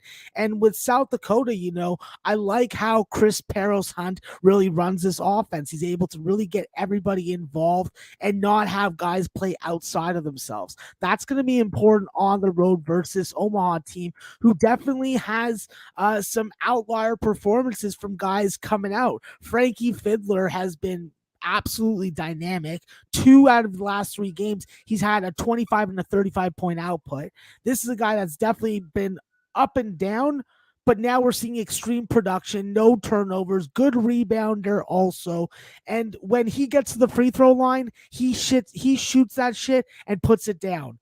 I think that this is one of the classic first half. You play the dog. You play the road favorite in South Dakota, but then I think that Omaha makes some adjustments and they come back strong in the second half. So I like South Dakota early. I like Omaha late. There we go. Next up, Max, Michael Ervalina wanting to talk Grand Canyon, Utah Valley. This is rotation number 807 808. This total opened up at 127.5. We see it up to 130.5 or 131.5. And for the spread, we have Utah Valley opening up as 1.5-point favorites. Still 1.5 everywhere except for DraftKings and moved it to 1, but it juiced one at minus 120. Max, take it away. Grand Canyon, Utah Valley. Yeah, listen, Grand Canyon is a premier team, fabulous coach, great scheme, fits the quality of the personnel. And when you have the best guard in the conference in Javon Blackshear Jr., alongside a very serviceable Holland Woods, you have a dynamic tandem that can carry you. You're going to need some front court production, and you need to be able to score off your rebounds. That is what Grand Canyon has done a really good job of. And our fellow Canadian, Sean Miller-Moore, coming off a 12 rebound game. That's the type of effort that we need from the upperclassmen if Grand Canyon wants to go into Utah Valley, which is going to hopefully be a very dynamic home court environment during it's either a white or a blackout. I can't remember which. I saw Fairdahl Amix tweet about it the other day. And I'll say this, with Utah Valley, they were missing Justin Harmon. They were missing Trey Woodbury. Now they have Justin Harmon back, and Justin Harmon makes such a big difference for this backcourt. They have been able to weather the storm without him. Now that he's back, him and Amick provide a very nice inside-out tandem that I think on their home court is going to be tough to beat. In most years, I would be all over Grand Canyon in this type of spot. I would be riding the first half. I'd be riding the full game. But what has Grand Canyon had problems with lately? They get off to a good start, but then they can't close it. They play tougher teams in the conference than this. But I just think that this environment and this dynamic tandem of Harmon and Amick will be too much. I like Utah Valley. We are rolling right along. Get your games in. We have Maxwell Smart joining us fresh off sweeping the board. News is coming from Slatsy. Casey DeSmith confirmed for the Pens. I will not be betting the under, even if it goes to 6.5. And I love my Senators look here. Wow. Very, very, very important. Okay, let's keep rolling. Next up, we have our guy, Mark Schillingberg, wants to talk UIC, Illinois, Chicago, rotation number 765, 766 at Cleveland State. Cleveland State opening up as 10-point favorites. We see 9.5s on the board. And from the total look, we see 146.5 down to 145.5 or 145 max. Take it away. The Vikings at home against UIC. Yeah, listen, with UIC, we know the news. They're not going to be able to play in the Horizon League tournament, and they're pissed about it. This is a situation where you have to approach it one of two ways. You approach it the way that Stony Brook came out, pout, not play well, go on a 3-game losing streak, cost their backers 3 spread bets in a row. Or you come out inspired and freaking pull off a freaking miraculous upset on a very stout, tough, deep Cleveland State Viking home court. I don't think so. I think Cleveland State is going to be ready for whatever UIC can throw at them. And while I do respect the quality of Demarie Franklin and Zion Griffin as a very capable 35 plus point tandem, I don't think that going into this game that they're going to be able to take advantage. Yes, they're going to have a good bench when we're talking about Michael Dickens and Jalen Warren being able to come off and give a good change of pace. However, Cleveland State at home, whether they're freaking behind early or leading early, they're closers. And I think that the way that they closed out that Milwaukee game, it could have got out of hand because they did get lazy at points. However, they righted the ship, they took care of business, and they got into the 80s. I think that this is a Cleveland State team total spot, and even though it's 9.5, I still think it's good enough to take full game on the spread. We're going to keep rolling. We get into the big boy games now from Sammy Calmer. We start with Duke Clemson. A lot of people want to talk about this spot. Total opens at 142. It's still there. There are some 142.5s on the board, Max. And then we have Duke opening up at 7.5, 6.5, or 6, Max. Take it away. Are we going to be putting the sweet, sweet chicken into honey in this game? Well, I think that this is a Duke game that we have to see a better performance than what we saw against Virginia. Losing like that on a 3-point shot that they did not close out well enough on and did not let that shot get off is definitely problematic. I think that it's a similar situation to North Carolina, even though it didn't work out. I think that North Carolina was in a good rebound situational spot. I think Duke's in a similar spot. I got a message on my DM from our friend Dabby Cab, who rips and freaking owns Power 5 basketball. And I completely agreed with him when he said that he was on Duke first half. I think it's the same spot. It's something that's been able to cash year in, year out, regardless of the program. And the number fits because we're not getting anything higher than 5, which is what my first half model had it at. So I like Duke first half, and I'll ride it and make it official also on the show. All right, Duke first half is the first official spot on Max's board. Max, we stay with Sammy Calmer's action here, and with the big boy games. Purdue, Michigan, rotation number 843, 844. Purdue opening up as 3-point favorites. We see a bunch of books have added the hook to it. And from a total perspective, we see it going from 150. Now it's juiced to the under 150 all the way down to 145, 144.5 at Sugar House, Max. Take it away. Boilermakers, Wolverines. Yeah, I think it's a pretty simple spot for me. I want to not bet a million spots in this game because every time I do that, Purdue burns me like someone branding a cow. And I'll tell you this, Jim, if you can get me 68.5 or better on a first half over, I'll make it official on the show. I think there's going to be points. We got a healthy Michigan squad. We got a good battle down low that the refs are going to be forced to blow the whistle. I think we're going to see free throws early. We may see both teams in the bonus by the 10-minute mark. And if we do, we're going to be able to cruise over this first half over. I think that Michigan and Purdue will not D up early. They may D up late. But early on, I do think they're going to test each other and see what they can get done as far as scoring from the perimeter and inside. I will be doing some heavy line shopping for you, Max. Let's keep rolling, and I will be line shopping while you break down games. The next game that wanted to be from our low baggers that they want to talk about is Cashman, who will be rolling with us in San Antonio. Cashman 19, wanting to talk Ohio Central Michigan, rotation number 793, 794. This total opening up at 139.5 has gone up to as high as 142 at DraftKings. And on the spread, opening up as Ohio, 12.5 road favorites. That's all the way up to 13.5 or 13, depending on where you shop. Take it away, Max. Yeah, listen, Ohio hasn't been able to cover a spread in 3 games. And before that, they weren't the greatest double-digit favorite. I think that this is a game where I want to take Ohio, but I'm definitely fighting it. I think that Central Michigan probably is the spot in this game. Central Michigan is coming off an overtime win against Ball State, so they may fall flat on their face. Hopefully not. But what has been working with this team are unders. So I have to say that when I look at this number, it is a little low. It is a little freaking high for me. I think that this is a Central Michigan team that thrives off being able to use that clock and end it with a dribble drive to the rim. And when you're able to D up in some of the games against some of the opponents that you've done so against in the MAC already, I just wonder, can you do it against one of the top tier?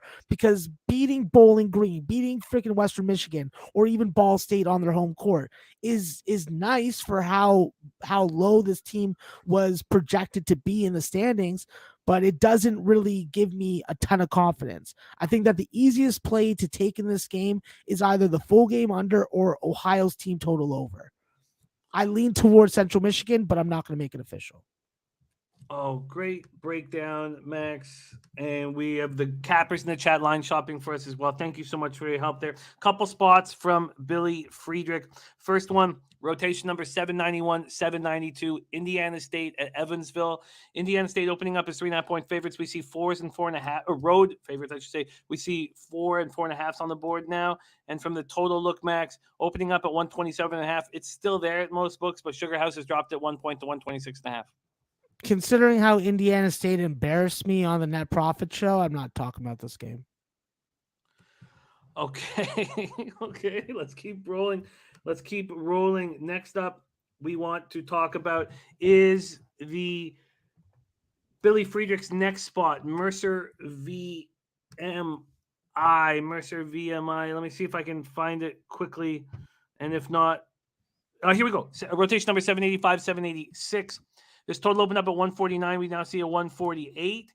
And big move towards Mercer. Open up as 6-point dogs. Now, that was at minus 130. Now all the way down to 3.5. Max, take it away.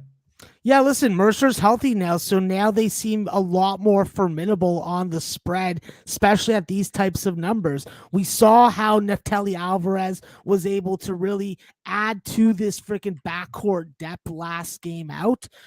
He brings good defense. He brings solid freaking ball facilitation, and the more and more he gets comfortable, the better this team is going to be. I do think we see a minute step up for him tonight, and I think that with Kamar Robertson back in the lineup, him and Jalen Johnson can really play off each other on the wings and be able to get themselves the best look possible.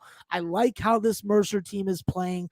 I think that VMI, if we were to talk about this game at the beginning of the season, we would have flipped the line regardless of the location.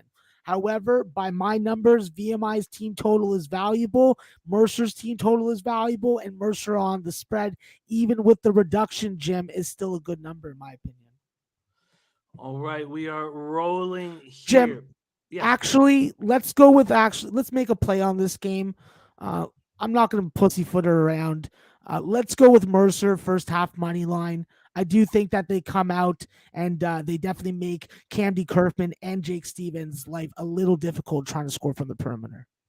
All right. We have locked in Max's third spot. We only have Max for 10 more minutes, so we have to use it wisely. I may need some help line shopping as we go through because we want to focus as much as possible on the action. Next up, Max, we have a big market move here in the Coastal Carolina game, and it is also the taint play of the day. Coastal Carolina plus 1.5 says wrong team favored. Says taint's going for 4 straight. We have Coastal Carolina opening up as 2.5-point favorites. They're now dogs. They are now dogs, and this total has gone from 136.5 to 137. Max, taint.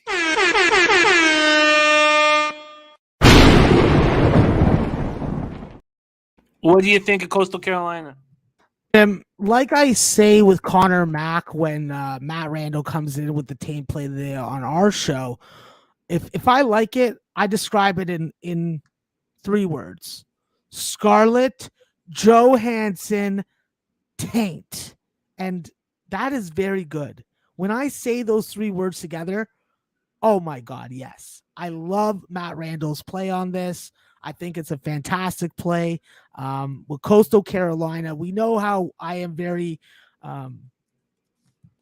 I like my fellow Canadians. And what does this Coastal Carolina team possess? a fellow Canadian of ours, Jim, and not just one that is a bench player, a guy that's a lead guard in Rudy Williams. Now, we're going to give him a pass from being from Hamilton, but we'll let that slide for now. It's okay. He's still a good guy in my eyes. I think that he comes to play tonight. Vince Cole is the best three-point shooter in this conference, and St. John's is wishing they had this guy back. I'll tell you that right now. And when you look at Assam Mustafa, with his ability to freaking score off either shoulder and get to the free throw line and convert, Coastal Carolina is a bet on team at home. If the Taint likes it at the number it's at right now, then I love it at the number I'm going to take, -2.5 plus 150. Ooh, wow. Okay. Let's get that in. -365, Jim. I love it. Coastal Carolina -2.5 at plus 150. Wow. Max going for a big score here. Okay, so I'm going to have some options for you here when we do some line shopping, but we just want to keep rolling as fast as possible right now while we have you. Only have 8 more minutes of Maxwell Smart. Rotation number 775, 776 is next. And this comes from our guy, Mike M. He wants to talk Old Dominion, Middle Tennessee. This total opened up at 136.5. It's dropping slightly down to 135.5 or 136. And from a spread look, Old Dominion opening up as 7-point road dogs. And now we see them at 5.5-point dogs. Max, take it away. ODU, Middle Tennessee. Yeah, I think that ODU's in a really good situational rebound spot as a dog at this number after getting like just smacked around like an abused freaking I guess I don't know. Actually, I'll move on from that. They definitely did not play very well. Not having Jason Wade in the lineup, it was something I thought that they'd overcome, but then they really missed them last time out. Mekhi Long has got to be better for this team, and I have to look also at Jalen Hunter. This is a guy that's been able to give you double-digit points, but hasn't been able to hit it in 4 straight games. I think that this is a spot where if you don't want to get fancy about it, just go with the one thing that's been working. Middle Tennessee team total overs, anything under 70. And if it's under 70, like I bet last night, I definitely like that spot the most in the game. And I lean towards the dog on the spread. Okay, let's keep rolling. Birdie was proud of your editing skills there. Proud of them. Okay, let's keep rolling. And thank you guys for helping me with the line shopping. We also have Ron Crawford spreadsheet play of the day, which I will announce as soon as we've seen our Maxwell Smart move on, because Maxwell Smart has a big show he's got to prepare for as well. He's got 2 more shows here today. So next up, so we did that for Dabby Cab. Oh, next up, Billy Friedrich wanting to talk about the potato flinging game, Idaho State. Max, let me see if I can pull up the rotation number quickly. I'm trying to get us in as many games as possible, and I'm trying not to panic as I look for these games, trying to keep my cool here. I can help you on this one. I can help you on this one. Thank you. I'm going to keep line shopping. Thank you. Take it away. Idaho State, opener 142, down to 141. Idaho opened as a 3.5-point favorite, up to 4 at the book that I'm looking at right now. And in this potato bowl, guys, this is going to be mashed potato versus roasted potato. And when you're throwing a potato, you don't want to throw a mashed one because it's going to end up on you and on your goddamn face. All right. Idaho is going to take care of goddamn business in this spot. They've been fucking with their eyes open. I like their freaking defense versus this Idaho State offense. Yes, I like the platoon of Jared Rodriguez and Braden Parker, but it isn't going to be fast enough to stop Gabe Quinnett and Mikey Dixon. Mikey Dixon is the real deal. I love him in this system, and if he goes off tonight and Tanner Christensen can give you some good play down low on the offensive and defensive rebounding side, then I think that Idaho is going to cover this game, and I do think that we're going to see points.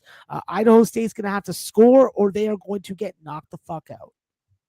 We keep rolling. Next up for our great friend Crystal Warren, rotation number 841, 842, New Mexico State, Dixie State, New Mexico State opening up as 10.5-point road favorites. And this total opening up at 142.5 has gone up a couple points. Now we sit our first 145.5 on the board from Sugar House. Take it away, Max. Yeah, this is a spot where I'm definitely a little hesitant about backing New Mexico State early. This is a New Mexico State team that has been much better at halftime, unless they're up for this game. And what have we seen them do? Struggle on the road, and this is a game that I don't really see them getting up for unless they have to. Dixie State is an up-tempo team. They are going to push the tempo. They are going to go to the rim a ton, but their efficiency is so inconsistent, it's really hard to judge how they're going to come out. If I were to play this game and tell you what to do, I would be looking at New Mexico State early on just to gauge what their freaking motivation level is. And then I would be live betting however I saw the game going. So I would lean towards New Mexico State first half. Next up, who asked for this? Our guy Galactic High wanting to talk rotation number 781, 782, IUPUI, IPFW. Total opens up at 120. It's now up to 122.5 at some books, still some 121.5s. And from the spread look, IPFW 19.5 point home favorites. That's dropped to 19 at PointsBet and 18.5 at FanDuel. Yeah, for me, it's a triple up spot. IUPUI team total under, Purdue Fort Wayne team total over, and the full game under. I don't think that IUPUI is going to have depth tonight. From what they're saying, they're going to have 6 or 7 guys in their trying to get walk-ons and people just to come off the street off campus and join the team for at least this game. And if this game gets canceled, I wouldn't be surprised also in the least bit. So I took what my numbers had. I had this game at 118.5. So this was just a pure under spot. And then when I broke it down further, I didn't have IUPUI being able to score like they've been able to at home. On the road, this is a team that struggles to make threes and struggles to just facilitate offense in the half court. So not touching the spread, but like the triple up that I got.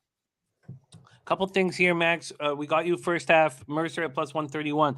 We got you Duke first half at minus 3.5 at circa minus 109. It's minus 4 at Pinnacle. You got Coastal Carolina minus 2.5 at plus 150. I'm working on your Purdue Michigan first half over. Sammy gave us 3 different options for you. I'm just getting the one from circa right now. Only a couple more minutes of Maxwell Smart. Next up, Andrew Carr wanting to talk Hofstra Drexel.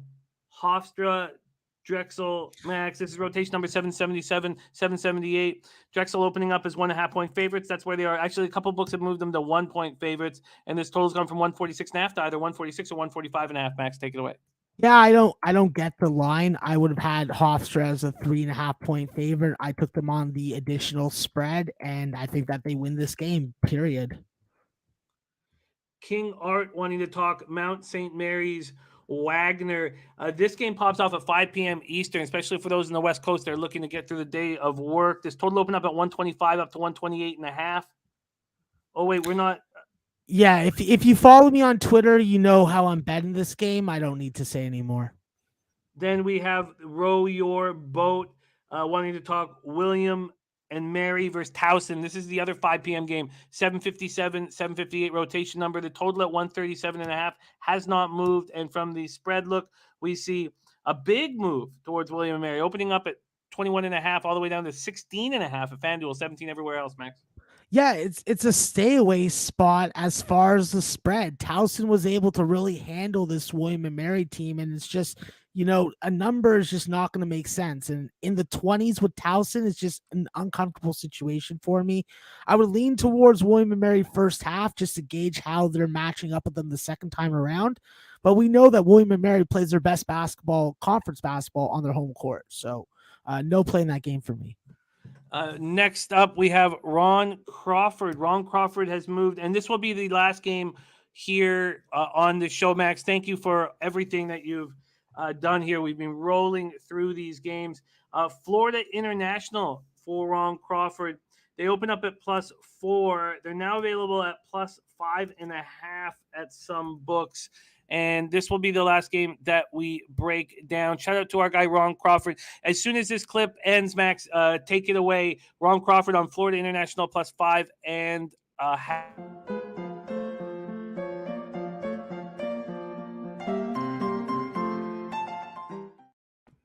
Yeah, I like to make the move on FIU once I know the status of Tavion Kinsey. He didn't play last time out, but Andrew Taylor put up a 28-point performance on like 11 for 21 from the field without hitting threes. I think that at the end of the day, Tavion Kinsey is something that you can get away with for one game, but after that, you better have a good goddamn game plan to be laying 5 points at home, even versus FIU team who seems to be on a little bit of a down spurt. I think that is the only way to go in this game. You won't catch me laying numbers with Marshall at all this year. All right, and let's see, can they beat this first half over? They can. Good work. Okay, Circa can. Oh, but it's juiced. Okay, so let's give Max all the options for the first half over in the Purdue-Michigan game. So I'll just offer them up to you. You can have first half over 68 at minus 118, over 68.5 at minus 112, over 69 at minus 103, over 69.5 at plus 106. Over 68.5 minus 112, please. All right, let's cut these out. All right, Max. Great work. Max coming off sweeping the board yesterday. This is Max's action today. He's on Mercer first half at plus 131. Duke first half minus 3.5 at minus 109. Coastal Carolina, which correlates with Matty Ice's taint play of the day, minus 2.5 at plus 150. Purdue, Michigan first half over 68.5 at minus 112. Max, thank you for sharing your hard work with us. We cherish the opportunity to cap with you Tuesday through Friday. Thanks for making time with us. Have a great show today at 5 p.m. Eastern alongside Connor Mack, NCAA Net Profits. Max, any last words for the cappers supporting the show? Yeah, Jim, obviously it's a pleasure to see you. I hope that everything is good for you as far as the amount of Kraken that you are ingesting. And of course, if you're going to go to A&W, make sure that they give you some honey with your chicken tenders. And to the low baggers, fuck with your eyes open and pray for us, because I need winners after a good day yesterday. Oh, well, let's get them for you. There he is, Maxwell Smart. Thank you, Krista Hood, helping as well. Thank you, Sammy. Thank you for everybody who helped there with the line shopping, because it's a multitasking. We're trying to, but plus 135 on FanDuel. Thank you very much, Chris. Okay, so we move on to NBA. Another capper who swept the board yesterday on NBA Pub Hub. He also has the best record of any capper in any sport on this show. Your next guest, 28 wins, 17 losses, 62.2%, plus 9.93 units. So 0.07 units away from double digits with just 45 games bet. ROI plus 22.07%. That's the stop traffic fucking number right there. Average line minus 105. Please welcome to the show the freshest capper in the business, Dutch Boy Fresh.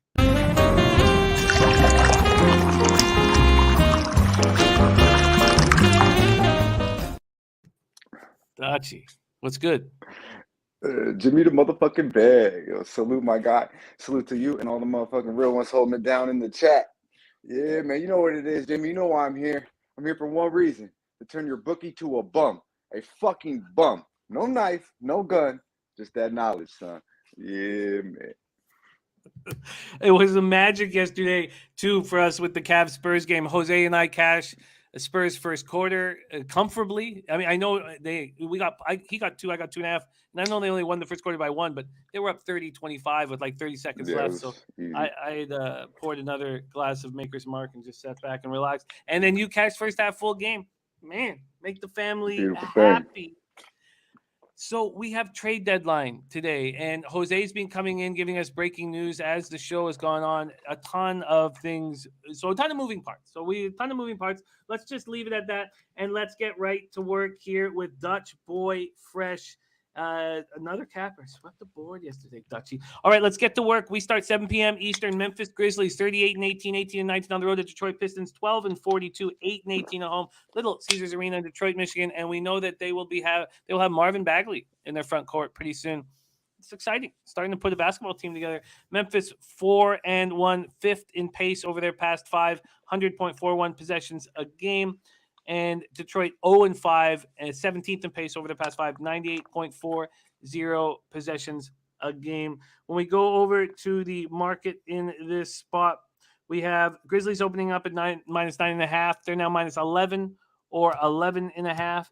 And from the total, we see it opening up at 221.5, and now we see 223.5 and 224.5. And the Grizzlies are putting up enormous numbers offensively, so no surprise there. When we go into the action for today, where the cash is at, where the money at, 9,696 tickets in, 76% of the tickets, 98% of the cash on the Grizzlies. And we see the big market move towards them.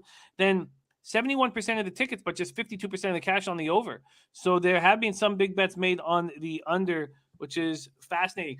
Memphis comes in off their third straight wins. Michael Irving said, I just took the Wizards -3. Thought as if Harden trade happens, a lot more Nets get traded. I love it. I'm on that as well. That's the only bet I've already made so far today. A Little Caesars Arena. Here we go. Memphis coming off their third straight win, 135-109 at home over the Clippers on Tuesday. Haven't scored fewer than 115 points over their past 7 games. Morant goes for 30 against the Clips with 7 boards, 5 assists in 26 minutes. Also, Jaren Jackson in just 26 minutes goes for 26 points and 11 boards. Morant's reached the 30-point mark in 9 of his past 10 games. Jaren Jackson, on the other hand, averaging 24.3 points, 9 boards over this 3-game winning streak.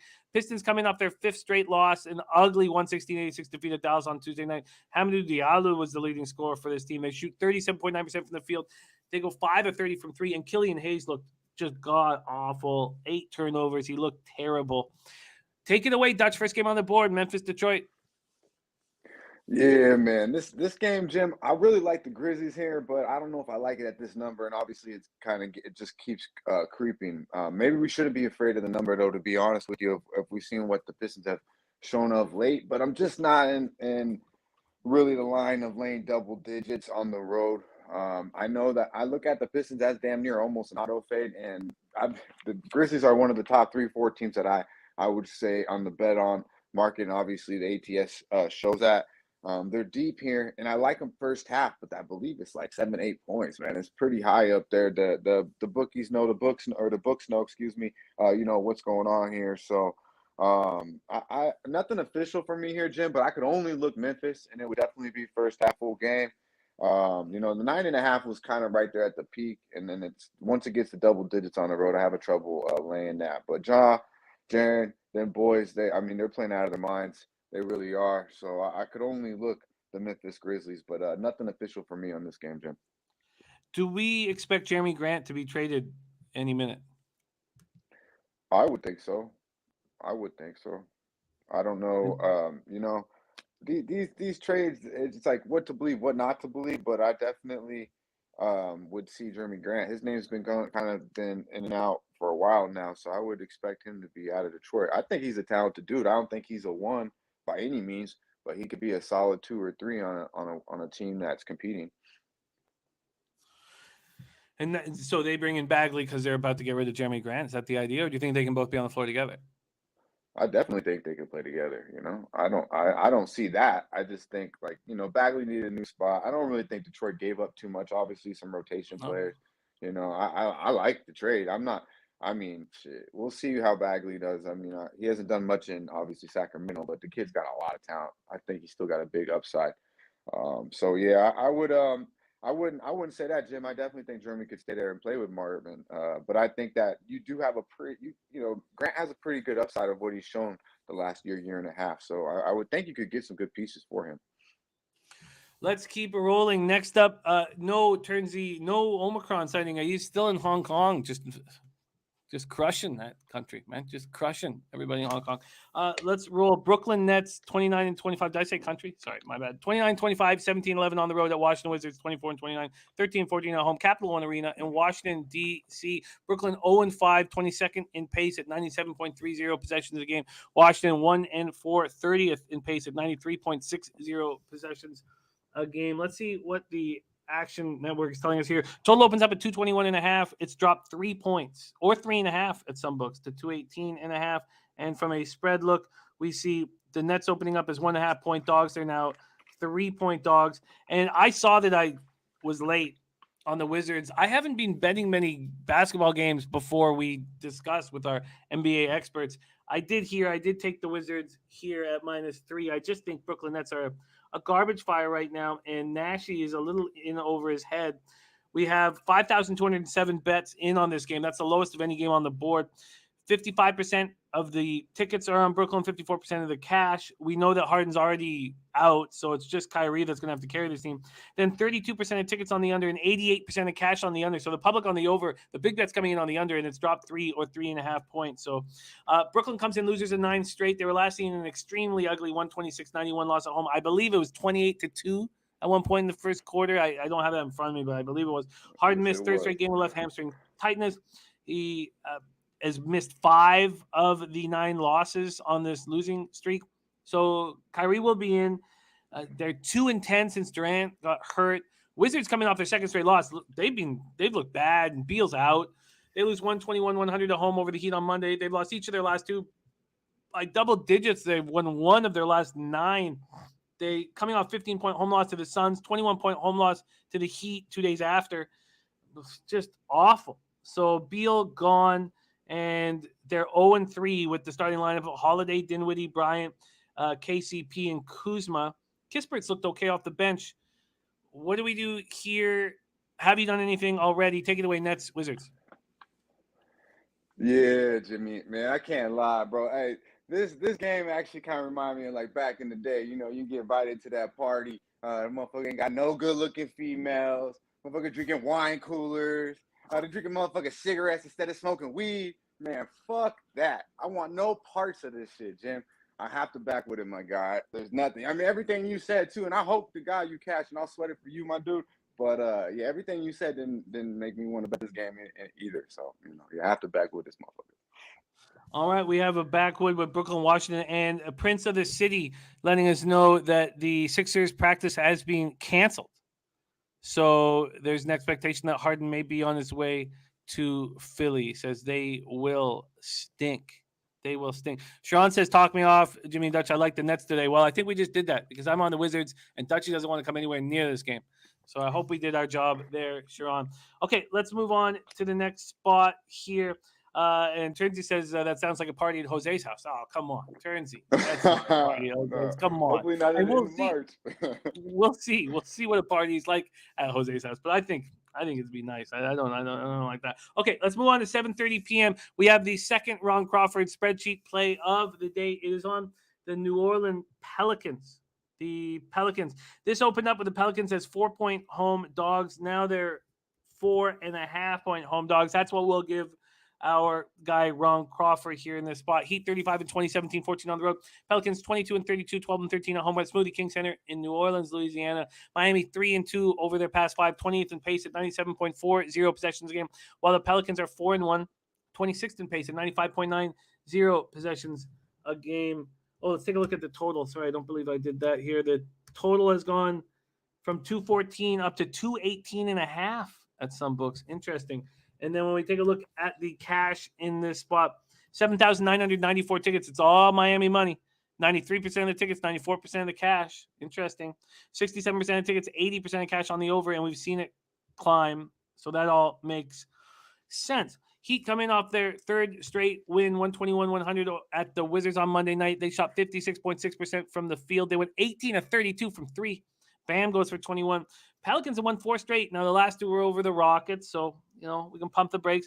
I imagine that McCollum will be in the lineup. I don't have that verified anywhere, but it sounded like it really gutted the team losing Nikhil. I think it was just Hart and Nikhil. It sounded like that gutted the team, that they were big players in that locker room. What do you think here, Dutch, Heat, Pelicans? Yeah, man. Big shout out to our guy, Ron Crawford. I don't like seeing that he's on the Pelicanos, but I love the motherfucking Miami Heat here. This is the double up spot for me, Jim. First half -2.5, full game -4.5. Like I like to say, there's levels to this shit, and Miami is clearly on another level, maybe even 2 or 3 above the motherfucking Pelicanos. The Heat are 4-0 ATS last 4 as a road favorite. They're 7-1 ATS last 8 meetings versus these boys, and 5-1 last ATS last 6 meetings in New Orleans. So they like that jambalaya, whatever they're feeding them out there in New Orleans, they like it. Miami does. Now, then this 3-game win streak. Last time I was here, Jim, it was actually the first game Lowry was back here in San Antonio, and I was all over the Spurs in that game. And they kind of, you know, I told you they're just going to rally around Lowry, and that's pretty much what they've done. They haven't expected too much from Lowry, but he's done what he's had, and it's allowed guys like Gabe Vincent to play more of their role, and I'm seeing it just trickle down. Now they're in this 3-game win streak since Lowry's been back. It's not only accumulated on the offensive end, the defense is back to where they were at the start of the season, even better. They're playing lights out on the defensive end. 3-game win streak, allowing 93 points per game, holding the opponent to 40% or under from the field. Average margin to win, 18 points per game. They got everybody back. This kid Martin off the bench, he'll be back off the concussion. Solid, gritty player, plays fucking defense. Heroes probable. Both these guys are probable.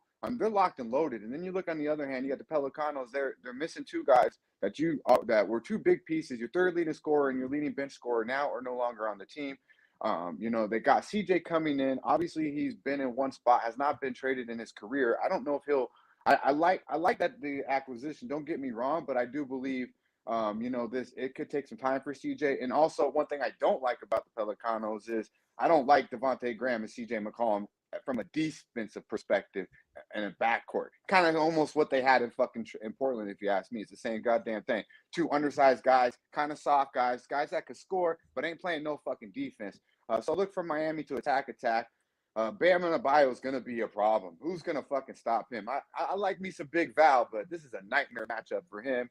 Ingram's been playing solid, but I mean, when it comes down to it, Miami should run away with this. I like them early and often because when they show up full game and first half as well. So lock me in, Jim, on that. And what it really comes down to is also, I'm not a big believer in the Pelicanos. You mentioned that they've won 4 in a row. It was 2 against Houston, 1 against Detroit, and a pretty solid win against the Nuggets, who show up whenever they decide to. But they're 27th in 3-point range from the field, from the 3-point range this season, Jim, shooting 32% overall as a team. You look at their lineup. Who's there? CJ, yeah, he's shooting 38%. And like I touched on, I think it'll take him a little bit to get his feet wet there. He'll help that. But these guys can't shoot from the perimeter. I just don't see how they're going to beat a team like Miami with a defense like Miami. If you can't make a perimeter shot, it's not going to happen. I believe the Pelicanos will get blown out of the gym by mid-third, late fourth, Jim. Do you want the Heat? We'll get into the first half in a second, but full game -4.5 at -102 or 4 at -112? Give me the 4.5. I bet 4.5 -110. So yeah, let's just do that. All right. So keep that juice down, bro. They're gonna smash these motherfuckers. -4.5 really at -102. And I got that first half at 2.5 -110. If you could do better, I'll take it. Yeah, we can get you -2 at -107. Oh yeah, bet it up. The line's moving. I don't give a fuck. I'm not scared either because it was 5.5 when I looked. I was about to lock it in at 5. Went back to bet it and it was at 4.5. I said, "Shit, that's good money." And you're going heads up against Ron Crawford, spreadsheet play today, and Dan Kelly, who's on the money line. Interesting. Dan Kelly's note, and it is that Pell's in one of my favorite situations, second game at home after a trip, and he says focus. And I wonder if, though, the new players coming in can change that. Hearing both you guys on either sides makes me want to have nothing to do with it. But look, we can take 4 cents off of that -112. Thank you, Billy, and offer you a full game -4 at -108. Yeah, we'll do that. That's nice, Billy. I appreciate you, bro. All right, so there we go. That's great. But yeah, okay. Dan Kelly and Ron Crawford, they're my guys, man. Hope y'all don't load up on this game though, because Miami Heat about to handle motherfucking business. Believe it. Wow. It's we don't always have to agree. It's part of the fun seeing our friends on either side, either side. Yeah. But and it's important information for us to know, your friends and fans to know that you guys are on either side. Just maybe turn it into a backwood for us. Just very quickly, you guys, we're about to move on to Raptors Rockets, but we have some horse racing action that's come in. Razor Sharp Picks has given us a pick 5 here that probably pops off shortly. I'm going to pop this into the chat right there. That's Razor Sharp's pick 5 over at Aqueduct. And then Birdie's given us a look, and I'll pop it in the chat too. And Birdie gave us a look yesterday, and I meant to put it on during the show, and I didn't, and it cashed. And I believe it was like a 3.5 or 4 to 1. There's Birdie's Aqueduct spot. So there we go. 2 of our cappers in the chat giving us looks at the big A in NYC. All right, we got Dutch Boy Fresh. Those of you joining us late, he has the best record of any capper in any individual sport on the show. He is sitting 28-17, 62.2%, plus 9.93 units with an ROI plus 22.07%, and an average line of minus 105. And we move in to my beloved Raptors, and I'm just fucking in love with this basketball team, the players on it. There have been some moves. We're bringing in Thaddeus Young and Drew Eubanks. We'll see if there are any other moves right now. But Goran Dragic, to me, now will always be a little bitch who I despise. Don't come to our city. Don't come to our country. We don't fucking want you. Raptors 29-23, 13-11 on the road. Rockets 15-39, 8-17 at home. Toyota Center in Houston, Texas. Toronto 5-0 over their past 5. 7 straight wins, but over their past 5, 18th in pace at 97.96 possessions a game. Houston 1-4, 16th in pace at 98.50 possessions a game. We have this total opening up at 223. Now we see 224.5 and 225s. And on the spread, we see the Raptors opening up minus 6.5. That's gone up to 9 at DraftKings, 8.5 at other books. And then from a money situation, 8,284 tickets in. 96% of the tickets on the Raptors, but we don't have a cash number at this point. We have 59% of tickets on the under, 73% of cash on the under, and yet it's gone from 223 up to 224 now for 225. So that's very interesting. And I wonder if it's just people who've been cashing off of the Rockets overs for so long and not really noticing that they're starting to play the unders. Except for the first quarter, I guess I should add that caveat. Raptors on the second half back-to-back after winning their 7th straight game, 117-98 at Oklahoma City last night. Siakam 27-16, Anunoby 15-10. Van Fleet goes with 21 points and 6 assists. The main thing I wanted to watch was would they stay sharp, and I'm very curious to see if they stay sharp here against Houston, playing two of the worst teams in the league. Rockets coming off their 3rd straight loss, 110-97 at the Pelicans on Tuesday night. They give up 17 turnovers. They turn the ball over 17 times a game. They turned it over 21 times against the Pelicans. KPJ goes for 27 points, but he turns the ball over 7 times. Take it away here, Dutchy. Raptors, Rockets. Yeah, man. You got a lot to be excited about with this Toronto Raptors team, Jim. From coaching to the young guys, the vets. I mean, it's coming together. We talked about briefly, and I talk about on the show daily. Toronto's a bet-on team. They will be forward, and watch out, especially if they continue to make a couple moves here. I'd like to see him get a big man, maybe go get Miles Turner. But for today, I definitely like the Raptors right here. I locked it in at 8, Jim. And it kind of just falls right back into what we were just talking about prior. There's levels to this shit, and the Toronto Raptors are clearly a better team than the Houston Rockets. And I believe if we can get under the double-digit number here on the road, I believe we should take advantage of it. Now, from just head to toe, I think they're just going to be bigger. The main reason with Houston is, and you talked about it, the turnovers, they don't have a fucking point guard, and it's really starting to show. You can't win in this league. You can't be competitive in this league, let alone if you don't have a starting point guard in the NBA. They did not have a point guard on their team. It's starting to catch up. Obviously, their defense has been an issue all year. It's caught up with them all year, but now you're really just starting seeing them not even be competitive. Now the Raptors are 4-0 ATS last 4 on the road, 8-1 last 9 ATS in back-to-back situations. So I'm not scared of the back-to-back. You touched on it. If they're going to be sharp, I believe they are. From what I've seen, they hold everybody accountable on that team. And Nurkic, the coach is just one. Nurkic was one hell of a coach, man. He's got those guys in line. They're tight knitted. I like what I see. Everything I see from the Toronto Raptors. And obviously, on the other side, we can look at the Rockets. I don't like really anything I see. They're 1-4 ATS last 5 at home, 1-12 straight up last 12 at the house. They're 1-6 overall against the number, and 2-7 last 9 overall against the Eastern Conference against the number. Now they have lost 3 straight in a row, Jim. Average margin loss 17 points per game. So I look at this as just a simple Toronto come in, handle business. Yeah, you want to look at it, maybe look into a little more back-to-back. I believe they were in cruise control yesterday against OKC, and I think they'll jump out against these boys tonight and get in cruise control as well. Should be easily double-digit win. I locked in the -8. So what's available at this time, Jim? It's tough, and I give you so much respect for your record dealing with this difficulty. We have the 8 is at and this is by far the best lines that we can find. The 8's at -125, the 8.5's at -115, the 9's at -105.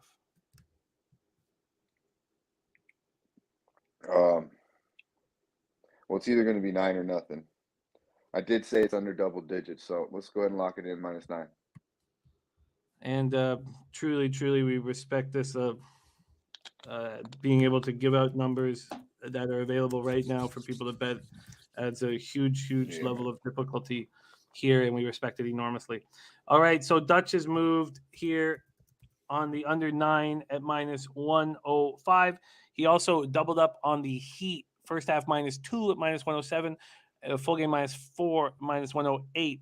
Turnsey says Toronto first quarter, first half, full game moneyline parlay at +110. Maurice Walker and other cappers giving you a shout out here. And one of the let's just let's just move on. There you have sorry, that was it.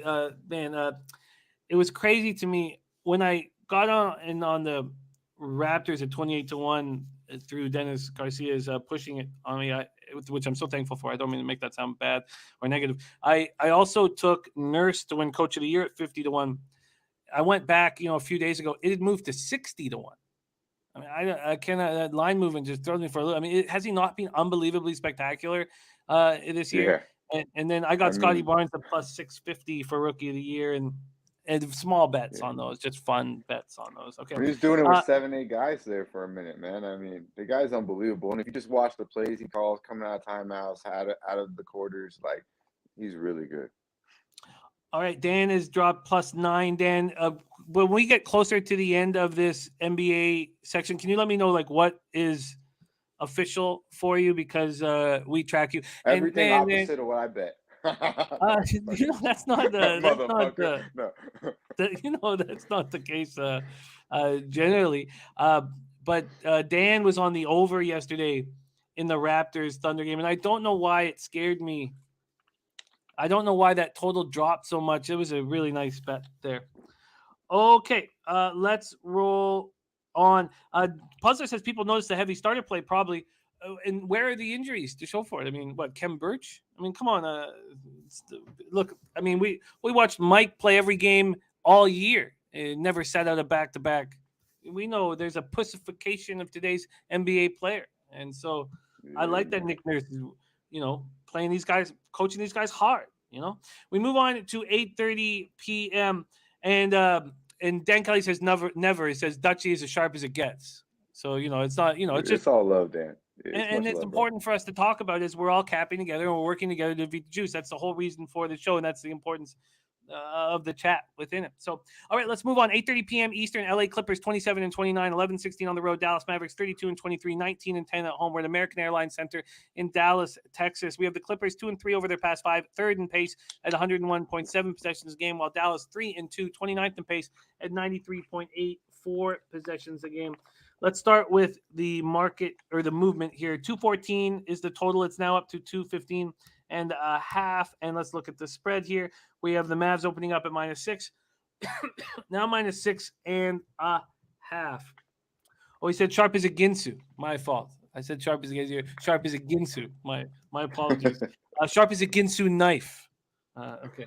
Thank you. I got it from Ginsu, but you're right. I did at first think that might have just been a spelling mistake. My apologies.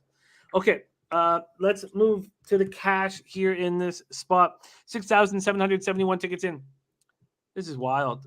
14%. This is rare, too, to get these wild. 14% of the tickets on the Clippers, 91% of the cash. So some big bet has been placed on the Clippers here. Then you have 61% tickets, 95% cash on the under. And yet, this has gone up a point. And, that Mavericks-Sixers game on Friday night that I had the under on, that first half was way over. But the Mavericks slow things down in the second half and can play to a ton of unders. Clippers come off their second straight loss, 135-109 at Memphis on Tuesday night. They were down by as many as 34. They looked terrible. And listen to this. The Clippers gave up 21 offensive boards. 21. I was like, that's not real. Powell goes for 16 in the loss. Mavericks coming off their third straight win, 116-86 at home versus Detroit. They smashed them. They just beat them so badly. And now they get the Clippers back-to-back nights, right? This is 2 straight games here against the Clip Show. Dallas, 3 straight games holding its opponent under 100. And Luka goes for 31, 11, and 7. 5th game in his last 6, scoring at least 30. And Brunson scored at least 20 in 3 of his last 4. Take it away here, Dutchy, Clippers, Mavs. Yeah, man. I really like the Mavericks here, Jim. I just think, I didn't like that, all that money coming in on the Clippers, but I did lock in the Mavs at -6.5. I think, honestly, I think we're seeing the old Luka, the motherfucking Don that we came to acquiring to watching the past year or two. And now this year, he kind of seemed out of shape, not really the Luka that we were expecting. And now he's back, man. Hey, he's back. He's getting triple doubles, getting 35, 40 fucking points, controlling the pace of the game, slowing it down like you did touch on. But the Mavericks are also playing fucking some hell of defense. Like you said, under 100 points last 3 games, they're allowing 92 points per game the last 3. So they're locking it in on the defensive end. And this is obviously without, losing Tim Hardaway as well and KP, who I believe is questionable tonight. But they're getting production from everywhere. Finney-Smith, Powell, Bullock is actually starting to play more like he did back in New York, knocking down the open shot and playing some fucking defense. Just overall, and I do believe they have the 2 best players on the court, and Luka Doncic, of course, and I think Jalen Brunson is probably going to be the 2nd best player on the court. I really like Jalen Brunson. Aggressive, goes to the hole, can knock down the mid-range shot, and also can create for others, and takes the ball sometimes out of Luka's hands, which allows Luka to kind of save it for when they really need him late in games. But I don't believe that'll be necessary here. I just think they've had some tough games against the Clippers, 2 back-to-backs earlier this season with Paul George in the lineup. Some tough games. I believe the Mavericks are just rolling, and they're going to put it on a Clippers team who's kind of hit the wall the last 2 games, and also got some new pieces that they're trying to fill in as well. And the pieces like Norman Powell, not really out there pretty much trying to get hits. I like Norman Powell, good aggressive player, but I'm sure he's going to come out there taking shots away from Reggie, and I know Reggie don't like that. Now, the Mavs are 5-1 ATS last 6 at the house, 5-2 ATS overall last 7. And, when we look on the other end, like I mentioned, the Clips were playing very impressive ball. Ty Lue's got a lot out of them with all the injuries, but I believe they start to hit the wall. Like I mentioned, 1-4 ATS last 5, 1-3 last 5 in the conference. But the 1-3 last 4 straight up, allowing 131 points per game in the 3 losses, Jim. Average loss 18 points per game. So when they're losing, they're getting blown the fuck out, and they're not able to stop anybody. You touched on 21 offensive rebounds. They're allowing a crazy amount of second chance points, and they just can't stop anyone inside. So I look for Luka to go to the paint at will, as well as Jalen Brunson and these boys. Knock down that open shot, that open threes like they've been doing, and I think this will be a blowout come 4th quarter. So I'm all over the Mavericks -6.5. -6.5 right now, -107. I was hoping to get you a better price on the 6, but it's -117, so I can't do that there. So you want 6 in the hooker at -107. Let's lock that in. I'm staying away from Luka props. I've been on the Luka props a little bit lately, but I think this game has a high chance of a blowout. As you see, Jose put -11 on Dallas there, so that's probably a little more like it. I was like, well, who the fuck's out? But he's on that good, so it's all good. So yeah, that's a little more like it. I like that line there. I like that line. Jose does so much good for the show that I don't ever blame him when it doesn't come. But he just disappeared from the. He just fucked off on us now. So I've got to find.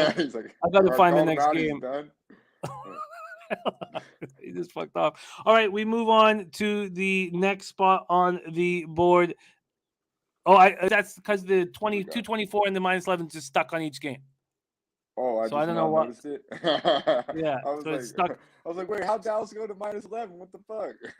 It is stuck on each. Okay, so we apologize for that. Try to pay little to no attention to the numbers underneath the game. Bucks Suns is next up. So Nut Flush got me on the Bucks first quarter, and it just keeps cashing. The one thing that would make me a little uncomfortable is just that it's the rematch of the NBA finals and the Bucks won that. Because initially I wasn't even thinking about that. I was just thinking, oh, the Suns are the best, have by far the best record in the league. You know, they're the best team in the league.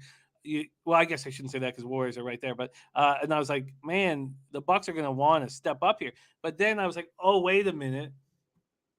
They remember the NBA Finals. So that's and I couldn't even bet the first quarter this morning. It wasn't available to me before the show started. It's available for me now, so we'll find that out here. Sammy Comer says Suns off an easy trip. I believe they win. We'll hope to get a good price on the money line. And okay, so let's break this down here. First off, Bucks 35-21, 16-12 on the road. Suns 44-10, 22-5 at home. We're at the Footprint Center in Phoenix, Arizona. Milwaukee 4-1 over their past 5, 8th in pace at 99.3 possessions a game. Phoenix 4-1, 11th in pace at 98.60 possessions a game. Let's see what kind of movement we had. I could have had, well, I mean, I don't know what the first quarter would have mean, but it was at 3. This total's gone from 232.5 to 233.5. And from the spread look here, we have the Suns opening up at 3.5. There's still some 3.5s, but there are also 3s on the board. 3s on the board. And Dennis says, man, slightly profitable. So I haven't been actually betting at each game, but I've been on a nice run when I have been betting it, which has been quite often. From a cash flow, we have 7,780 tickets in. 40% of the tickets are on the Suns. So there's public tickets on the Bucks, but 54% of the cash is on the Suns. So the bigger bets are coming in on the Suns. 55% of tickets on the over, 79% of cash on the over. Bucks coming off their 4th straight win, 131-116 at the Lakers on Wednesday. They've been incredible in the first 3 games of this 4-game trip, dominating, averaging 135 points, winning margin averaging 22.7 points, and Antetokounmpo 44 points on 17 of 20 shooting. They're running. Suns coming off their 3rd straight win, all on the road, 114-109 of the Sixers on Tuesday. It was a really impressive road trip, even though it started with a loss in Atlanta. This is just an impressive basketball team. And as Duke Chaos says, Suns are the best team in the NBA. Oh, you were referring to the horse action. Okay, all good, Dennis. As Duke Chaos says, Jimmy, Suns are the best team in the NBA. Yes, I just said that, the Warriors should be – they've had Warriors being good this year. And they shouldn't – it's not a by far kind of thing.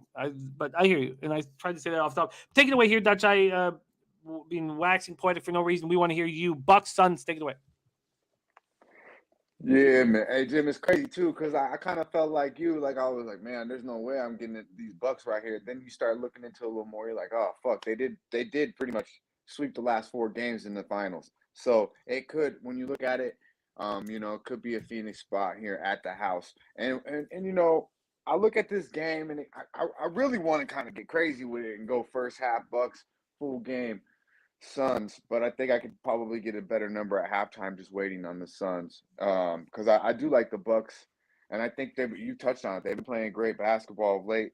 Their 4-game win streak averaging 129 points per game. They're shooting 53% from the field as a team in this span. Not only Giannis is killing it, the whole fucking team is playing lights out. And of course, one of the leaders of the team, one of the guys these boys rally around it's Mr. Fucking Crazy Eyes' birthday, man, today. So that's another. I think they'll show up today. I do. I believe Milwaukee's gonna show up. I don't like that DiVincenzo was traded because I don't. He's giving them 20 minutes off the bench. Just another guy in there. A pretty solid guy you could bring off the bench. But they are pretty deep now. They're as healthy as they've been. I believe. They're deeper right now and healthier than the Phoenix Suns as well with some of the bench acquisitions. Some of the big bench guys off not being in there for Phoenix. But both of these teams, this is the 4th game in 6 days for both teams. Now, obviously, LA to Phoenix ain't too far, but Phoenix gets to come home, relax off the 4-game road trip, maybe come out a little hesitant. Obviously, them losing to the Bucks in the finals might, 86 that out. But yeah, Jim, I could only really look the Bucks here, to be quite honest with you. I'm hesitant on this. I want to see what we have available first half. When I looked at it earlier, I seen a +4 coming out there, and then that went for full game. That went away pretty quickly. But I do trust the Bucks a lot more first half. I think the Suns find a way to probably win this game with Booker and CP3 on the court. I trust them more in the 4th quarter than I do Giannis and them boys. But the Bucks have won 4 straight meetings versus these guys, obviously in the finals. 3-1 ATS last 4 on the road. and they're 5-1 against the number last 6, 9-1 straight up last 10 versus the Western Conference. The Bucks are. And the Suns have been kind of somewhat mediocre of late at the house against the number. 2-3 ATS last 5 at the house, and 2-9 ATS last 11 versus the Central Division. So I could see here a pretty strong case here for the Bucks.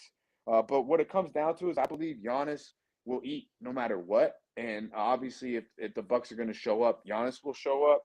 Giannis last 4 meetings versus these boys, averaging 37 points per game.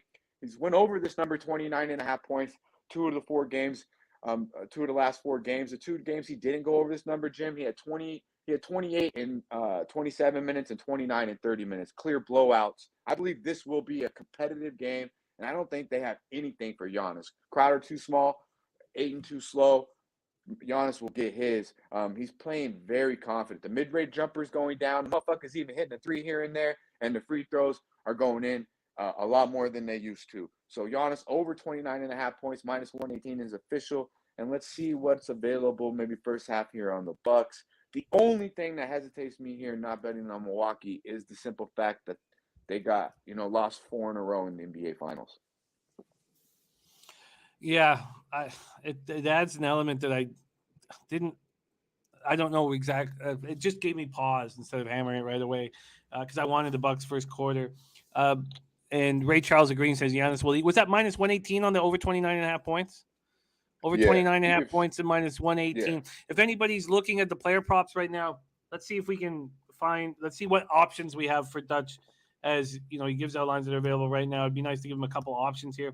And you're thinking about first half, but not on it right now. Or did you want to launch up? Yeah, the first halves were just coming available for that when I was looking because it was one of the later games. What's the first half right now? I might try to take a plus money, even out this minus 118 a little bit here. I mean, your average line for the year is excellent at minus 105. It's right around where you want it to be. The first half is plus 105, plus 1.5 at minus 104, or plus 125 on the money line. Yeah, let's lock in that first half plus 125. All right. That's what I was looking for. Oh, there we go. Breaking news here from our Dennis Garcia. Extremely important for action. Extremely important for anybody's action.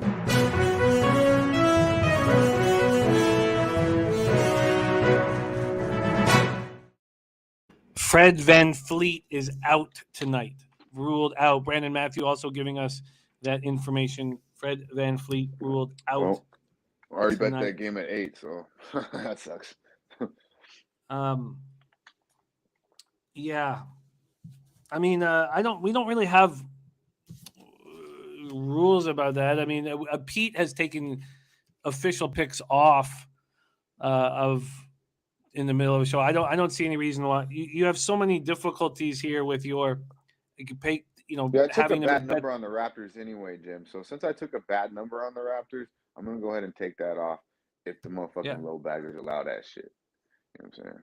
But yeah, I do not see anything wrong I have with that. the 8 on it, because this show record is a beautiful thing. Let's try to keep it that way. But I do have 8 already in my account. So if it's dropped to 8 right now, let's make that official. If it's still at 9, then let's it's probably gonna go under that. Probably gonna go down to 7, huh? Yeah, and then I mean, look, I'm fucking love Delano Banton, but it's not just. I just love him. I love what he can do at the point. But we've been using Pascal as playing some point minutes as well. But you need I like VanVleet though, man. Yeah, he's just a calming influence, Yeah, he's a big piece of what they got out there going. I mean, they should still handle him. I'm okay with the 8, but I took a bad number, so I'm like, eh. But yeah, either way, it's all good, Jim. Well, we've taken it off at this point. All right, wow, I mean, they're only cutting it a half point at Bet365. Oh no, they just dropped it to 6.5. Yeah, I was gonna say it's probably gonna be 7, 6. Yeah, let's. I'll lock it in at 6.5 for show purposes. Hell yeah, that's fine. I don't see anything wrong with that. Like, you are at a disadvantage with the rules that we have in place, so I don't. And we've learned from Pete. all of how we handle ourselves, and there's nothing wrong with that. And Pete says, so I don't think there's anything wrong with that. So, okay, so we have Raptors minus 6.5 at minus 110. Thank you for joining us, Tiffany H. We love capping with you. Respect. So let's keep rolling here. We have one more game on the docket. We want you moved on Bucks first half plus 125. And Giannis. Yeah. And Giannis Giannis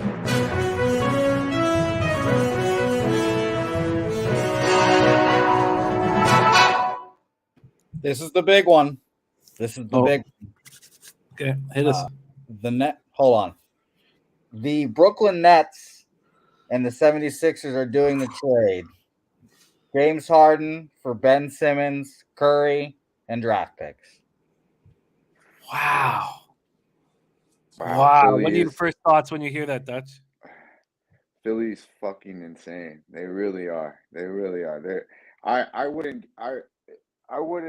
have been ecstatic if Brooklyn could have just got Simmons for Harden and they get Curry on top of it plus draft picks. And that's just me, but people are so low on Simmons, and I literally probably have I'm as low and even more lower on James Harden. That guy is fucking just a bum to me. You know, he does not give a fuck about the NBA. And Ben Simmons is still young, and now you get a shooter.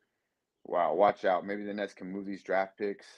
I mean, you get KD back. Kyrie, stop fucking around. Take that fucking vaccine or 86 that shit. Whatever we got to do to get him to play all home games so we can see a full fucking Kyrie, KD, Ben Simmons lineup. Wow. A fucking steal. And I'll tell you this right now. James Harden might not even be in the league in fucking 2 years, man. That fucking guy. He'll eat himself out of the league or drink himself out of the league. He don't give a fuck, bro. He don't. He doesn't care about the NBA. I don't want that. I wouldn't take that guy on my team.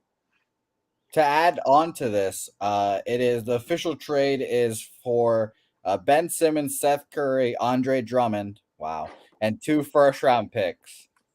Wow. They fleeced them motherfuckers, bro. And the Nets are including Paul Millsap. Oh, wow. I thought he was already gone. Yeah, if I'll throw my 2 cents into this, James Harden sucks. The 76ers just got worse, and Ben Simmons is going to be fantastic on the Nets. Wow, I cannot believe they had to give up all that for Harden. That just doesn't make sense to me. That just doesn't make sense to me. He must have talked his way in to he's friends with Morey, right? So he must have had a good conversation with him. Say he's gonna be the old James Harden. Nah, man, I wouldn't buy that shit for a minute. Wow, that is just monstrous, just absolutely monstrous. I'm saddened that this is going to hang over Ben Simmons for his entire career and his entire life. And it's a decision he made.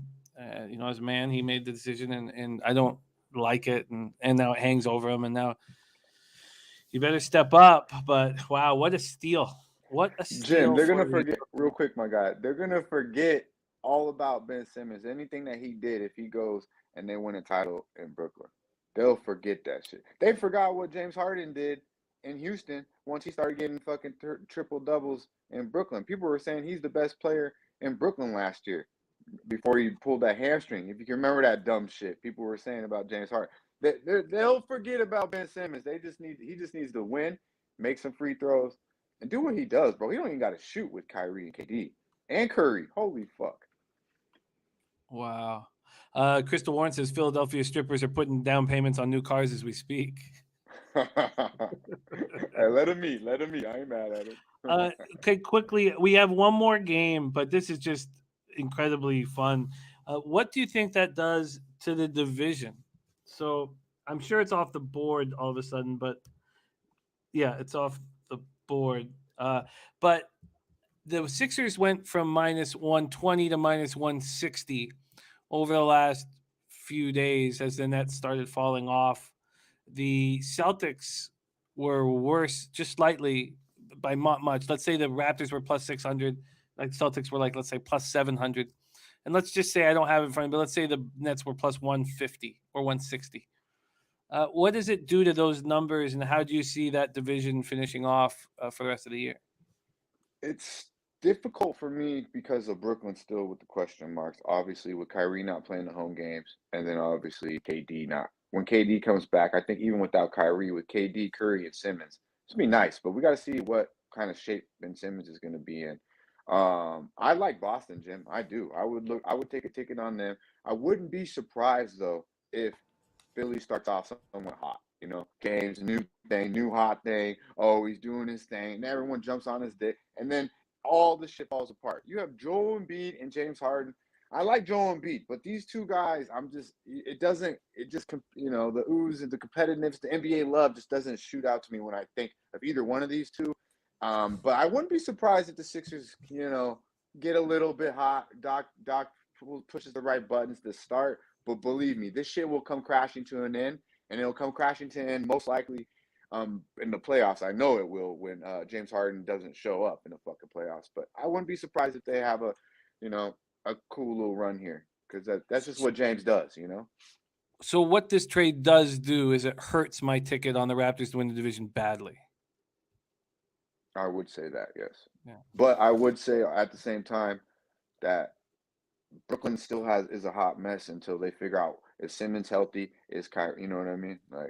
So I wouldn't say too much, Well, this has been our best day for breaking news. Great work, Jose. Yeah, Let's move. Jose. By the way, Doc Rivers is statistically the biggest choke artist in the playoffs.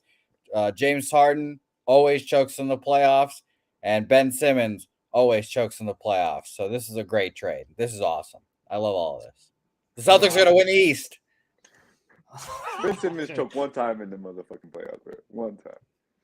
Let's move on to the final game on the card. Doug, thank you for being so gracious with your time, hanging with us, my man. New York Knicks, 24-31, 11-16 on the road. Golden State Warriors, 41-13, 25-4 home. We're at the Chase Center in San Francisco, California. Knicks 1-4 over their past five, sixth in pace at 100.21 possessions a game. Warriors 4-1 over their past five, 22nd in pace at 97.30 possessions a game. Let's see what we are dealing with. We have the Knicks opening up at plus 8.5. We see a 9 now on the board. So you can still get 8.5. And from a total look, we have it opening up at 217 and now 217.5 on the board. Let's take a look at the cash flow in this spot. We have 7,010 tickets in, 85% of the tickets, 99% of the cash on the Warriors on the spread. Wow. And then 63% of tickets on the over, but just 48% of the cash on the over. So big bets have come in on the under. Knicks come in off their four straight loss, ugly 132-115 setback at Denver on Tuesday night. I don't know what to do with this basketball team. Randall's averaging 30 over his past 3 games. So ever since he was caught with that fight with the videographer on the sidelines, he's been balling out. And then what is Thibodeau possibly doing, bringing RJ Barrett back into that game? I just don't, like, for the life. I don't get it. You can't win. There's 4 minutes left. Now you gotta get some of these bench pieces doing something. I don't get it. So he's been ruled out. He hurt his left ankle with 18 seconds left in that game. And Warriors on the second half of a back-to-back. Very interesting to see how they bounce back from that 111-85 loss. They were missing Clay and, of course, Draymond and Iguodala, but they look bad. Poole goes for 18. Curry goes for 16. They didn't play many minutes. Curry played 30. Poole played 32. Wiggins played 28. And you could clearly see Clay Thompson not out there. And he's been looking good. He's 48.2% and 44.7% from 3 over his past 6 games, averaging 18.7 points. Let's see what Michael Irvine says. Jimmy, it's another first half spot with the Warriors off a loss. An easy smash. Interesting. Let's see what Dutch Boy Fresh thinks about this spot. Take it away. Yeah, man, I pretty much agree with Michael right there. I haven't locked in anything on this game yet. I was just waiting to see if any fuckery comes out from the Golden State off in the back-to-back with these guys. I believe Clay is going to go for sure. I believe hopefully all these guys play after that ass whooping last night. Came out hot against the Utah, and then Utah just put it on them and just continued to do it. So good team. Steve Kerr going to have them boys ready. Good coach. Good, a well above average team here in the Warriors. Nowhere near the Suns, that was fuck with you. But yeah, the Warriors did the first quarter, first half full game here, I believe. RJ Barrett's been the best player for the Knicks. You take him out of the lineup. You touched on it. Why did he come back in the game? They want to trade. I believe Cam Reddish is probably one of the best talents they got over there, and they don't even play the motherfucker. Thibodeau wants to get him gone. They got everybody going one way, this way in that organization. Randall doesn't know. He has stepped it up of late. But I think the New York Knicks are a hot mess, to be honest with you. And you got the Golden State Warriors coming off an ass whooping. Yes, it is a back-to-back, but like you touched on, no heavy minutes. I would look for the Warriors to come out and play early and often. So you would look at, first quarter, first half. Let's just see what. Yeah, I don't bet first quarters, Jim, but I definitely endorse that first quarter, but first half full game. And every time I bet a first quarter, somehow it bricks. But every time I just say, yeah, trifecta hit. minus I don't 2.5 like is the first bets. quarter. That does seem right? Minus 2.5 for the Warriors first quarter. Yeah, that sounds right. pretty fucking good to me. You So, good on the first quarters too. That was nice with them Spurs yesterday. Yeah, it felt really good. Felt really good. Yeah, and then I just shut down. I just up 7. Yeah, it was 10-2 at one point early, and then there was a couple of runs from the Cavs, but it felt good. So, is there anything that you want to make on the Warriors official here for this game? What's the first half first half line you got there, Jim? Let's get over there right now. That 2.5 is appealing, man. But I'm telling you, I every time I fuck with them first quarters, like I'm getting too greedy or something. Let's stay with what's working. First half, we have the Warriors at minus 5.5 at minus 104, 5 at minus 114. And we got full game minus 9. Full game is minus 9 and minus 110. Yeah, let's lock that in. Minus 9 full game. All right. Okay, that is our final game on the docket. Minus 110. I wonder if it is a Warriors Hey, trifecta. just real quick, we lifted the fucking mask rule here today in Nevada, so now all your motherfuckers come here and show your pretty faces. You know what I'm saying? Nice. Don't be shy no more. I'm so happy, bro. I can start playing poker maybe more than 2 days a week because that fucking mask is a bitch. Yeah. For 8 hours a day, you know. It hurts. Yeah. That's great news. I'm very happy for you guys. It's great news. Okay, let's review. I wish a Viper was here, and wonder if Viper would do the trifecta here. Okay, let's review NBA action here. We have nothing on Memphis, Detroit. For the Wizards, I'm on the Wizards minus 3. Dutch is off that game. Ron Crawford is on the spreadsheet play day. New Orleans plus 4.5. Dutch is on the Heat minus 4 and first half minus 2. And we also have O'Dan at plus 160 on the money line. We have Raptors minus 6.5 at minus 110 from Dutch. That's still off the board at Penny. So the thing about Penny is they're the one book that won't kick you out. They don't kick out winners, but they don't put themselves in vulnerable situations. These are the looks for Dan. Okay, I'm going to copy and paste it here. Thank you, Dan. The parlay we won't count for your action, but thank you for sharing that with us. So I'll do that here at the end of this. Okay, and then let's go back to the action on the show. So we have Dutch on the Raptors minus 6.5 at minus 110. He's on the Mavs minus 6.5 at minus 107. He's on the Bucks first half at plus 125. Giannis over 29.5 points at minus 118. And he's on the Warriors minus 9 at minus 110. I will be moving on the Warriors first quarter. So there you have it. I'll review all picks in their entirety here in a second, but we've had Dutch for a long time, so let's let him roll free. You can catch him again 4 p.m. Eastern on the NBA Pub Hub show. Spectacular work, Dutchy, my man. Thank you so much for rolling with us. Follow our guy Dutch on Twitter. And Dutchy, you have any last words for us? I appreciate you, Jim. Much love to the chat. Let's hit these motherfuckers straight over the head. Y'all stay fresh. Respect, Dutch boy fresh in the house. Great stuff. So looking back at this, so I'm going to move on the Warriors first quarter, and I may move them on them first half. I kind of like the Bucks first quarter, but I think that this whole NBA Finals thing is enough for me to not do it. And then I'm very interested that big bets have come in on the Clippers, and I'm not sure what to do with that. I think that we're getting a nice price now on the Raptors. So I'm going to put more time in that. This Heat Pelicans game with, our heavyweights going up against each other, I'm off, and I've already got the Wizards minus 3. Ray Charles on Isaiah Stewart over 9.5. Rebounds at plus money. All right.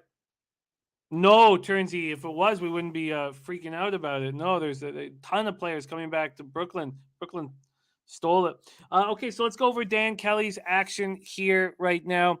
And shout out to our Dan Kelly. A money line parlay, Houston, New Orleans Pelicans, Clippers, that's 27-1. Third quarter on the Pelicans, money line, and third quarter, Miami Pelicans over. Fourth quarter, Toronto, Houston over 53.5. Second quarter, Clippers, Dallas over 52. First half, Phoenix team total under 57.5. And New York Golden State Warriors under 218 minus 115. And Joshua Chipman saying Pinnacle will limit you. Okay, because we were always told that was the one spot that wouldn't do that. Thank you for telling us, Josh. I didn't know that. Oh, and big shout out to our Dan Kelly, who shares so much hard work with us.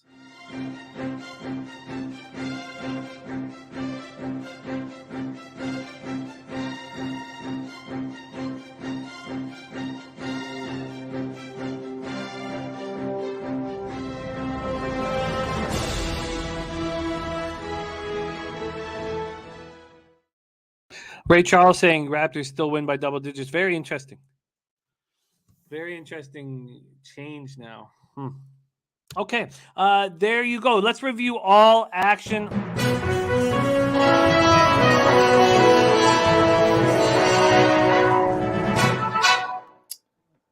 Jim, you'll never guess, but Ben Simmons has said, or is they're reporting that he's working with his therapist, and he's already talked with Kevin Durant, and he's thrilled to be traded. So it seems like he's already on the path to coming back. Well, I would have guessed that. That's what we expected from. But thank you. We had some double horns in there as well. I tell you, I'm most excited, Jose, when I look at our big graphics page, which you've done such great work. I'm really looking forward to when our guy Wham Bam comes on Tuesday and we show him. Oh, I forgot I have plays on this today too. Okay, shit. Okay, we'll get your plays right now, but I can't wait. I want the steak video with Wham giving it out and only you as each person. Yeah, I have to find a bunch of pictures of my face then. That's going to be fun. I forgot about that completely. Thank you for reminding me. But yes, I have plays today too. All right. Well, let's go over them and we'll close with our plays from Jose Bouquet. So, NHL, we have looks from our guy, Mr. Gogster. Let's go over them here. Mr. Gogster, and he only added one play. That was Carolina minus 1.5, and he got a nice price. He has Ottawa team total under 2.5 minus 111, Pittsburgh in regulation at minus 128, Columbus money line minus 105, and the Blues puck line at minus 105. I have the Blue Jackets minus 110, Hurricanes minus 105. Talk about smash and grab. Let's just see what that line's at now. Now it's minus 150. Wow, gonna be minus 160 a puck drop.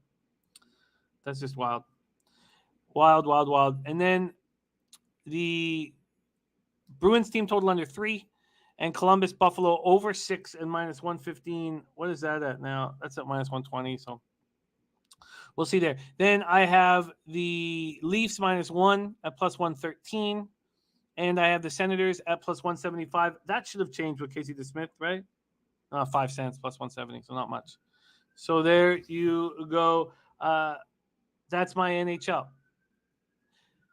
Then in college basketball, we have from Maxwell Smart, apologies for the sirens outside. That's what every window in this house closed. Mercer first half at plus 135. Duke first half minus 3.5, minus 109. Coastal Carolina minus 2.5 at plus 150. And the Purdue Michigan first half over 68.5, minus 112. Ron Crawford spreadsheet play today is Florida International plus 5.5. And the taint play today is Coastal Carolina plus 1.5. And we've already gone over NBA. So let's bring Jose Bouquet out here to give us our Say Hey plays of the day, and he is back in double digits. So shout out to Mr. Venezuela, Jose Bouquet. Jose, take it away. What's your action? Mr. Venezuela, I like that. Well, first, I'm wearing the mask for a reason. We're going back to the ice. I am significantly invested on the Carolina Hurricanes tonight. Significantly invested in the Carolina Hurricanes. I have them money line, and I have them in regulation as well. Right now, money line's minus 150 on Bovada, which I'll take no problem. I bet it at like minus 135, and regulation is plus 110. So we can beat that by a bit. We can get you minus 143 and plus 115. Beautiful. And You by want the both? way, yes, I do. And by the way, the Celtics have just traded Josh Richardson to the Spurs for Derek White. I like that deal. Shout out to the Celtics. And the Nets are still working on making deals with their 2 new first-round picks that they have. Oh, I guess so. Yeah. Why wouldn't? Wow, that's wild. Okay. Wow. God, they gave up a ton. All right, and North Ender giving you a shout out, old one whole bouquet. Hurricanes -1-4. I think those are great bets. I think those are great bets. I think you're in business there. Are those your only 2 spots? No, I'm also. This is obviously we know the same play of the day, but I also am a Coastal Carolina guy too. I took them +2. I'll take the +1.5 right now. Let me double check on Bovada what they are. But I trust Matt Randall with my life. Matty Ice is the man. And I just liked my Carolina theme today. So I'm all over the Carolinas, basically. Let's see if we can beat that line here. We can get you a +2 at -105. I'll take it. +2 at -105. All right. So Jose Sehe plays of the day. Coastal Carolina +2 at -105. The Carolina Hurricanes money line -143 and regulation +115. And Billy Friedrich says Coastal Carolina resides in the worst. Well, that's not true. South Carolina is lovely. I think that's South Carolina. And Jim, should I make a Super Bowl props official with you? Because here's behind the curtains. I was supposed to be in our Super Bowl video, but I didn't have time to record because of all the editing. So should I just give them out here? It's behind the curtain. No, let's do that Friday. Let's close with that Friday on a closing show because we want to talk a little bit of NFL on that show. So I'd prefer that if you don't mind. No problem. I'll tease it with this. I have a prop that I'm very excited for. It is very early on in the game, and I think it is almost the L word, as we'll call it. We don't say that word on this program, but it is as close of an L word as we can get. I love hearing that. There you go. And if you go back to the actual L word, the lesbian television show, you can find me in season 2 for 5 episodes. Season 2 for 5 episodes of the L word. Those were the good old days. Speaking of the L word, I referenced or I mentioned that you will be coming over for a meal, perhaps, to my family members. They're very excited. Their first question, their first question was, "Do I have to speak in English?" So I was like, "Well, let this white man fool you by his looks. He can speak a little Espanol." So. Lo siento, mi español no bueno. Exactly. So it's going to be a good time. Oh, that's sweet to hear. I didn't think that they would be interested in that. That's sweet to hear. So come on, Jim. Meeting new people, meeting people I work with. Come on. Well, then lock it in. That'll happen for sure. Okay, thank you all so much for rolling with us here. Michael Irvelina, Mike M, Po Buddies, Nerfict. Michael Irvelina. I got better than L word, man. You don't need to look up that. Although there's some pretty funny shit that we did. In the storyline, we hide video cameras in the young lesbians' bedrooms and we watch them get down. So that was fun. But that was my role in the L word season 2, about 5 episodes. Should we talk about your other things? The featured film that I won't watch, but we've referenced on this show many times with people dying in many ways. Yes, that's my best work there, or it's my most known work. Final Destination 3. Check it out. It's I Caused the Accident. It's a roller coaster ride. It's and on top of that, you get those sweet residuals. Give him those residuals. You need it. You know what, Jim? I might throw you a bone this weekend and get my parents to watch it too. Okay. Who knows? Maybe I'll throw you a bone and do that for you. I love it. I love it. All right. There we go. That is our show. Thank you guys for everything, man. You guys make this show so special. Po Buddies, Nerfic, Michael Irvelina, Dan Kelly, North Ender, Kev Reed. Been so great having Kev Reed last couple days. Billy Friedrich, Turnsy, Michael Irvelina, Posler, Zoe Faye, Mr. or MDR24 seems like Philly overtraded the 2 first rounders. I'm not Mr. NBA, but damn, seems like Sixers just blew the first rounders and Flyout got beat on the trade. I agree completely. Prince of the City, T-Mac, Jared TG, Crystal Warren, Love you guys so much. Thank you for all that you put into the show. It means a ton to us. Mark Schillingberg, Joshua Chipman. Thank you to our guests, Mr. Gogster, Maxwell Smart, and Dutch Boy Fresh. I need a day today. It's an important day. As those of you who roll with me know that Friday is my in and out day, my local. So I've not had a good week. So I need a day. Love you guys. Catch you tomorrow when our guests will be Mr. Gogster, Maxwell Smart, and it's Thur. Get that cash, baby. Get that cash, baby. And hang with us in San Antonio about 6 weeks away. Lecce and Los Bookmakers.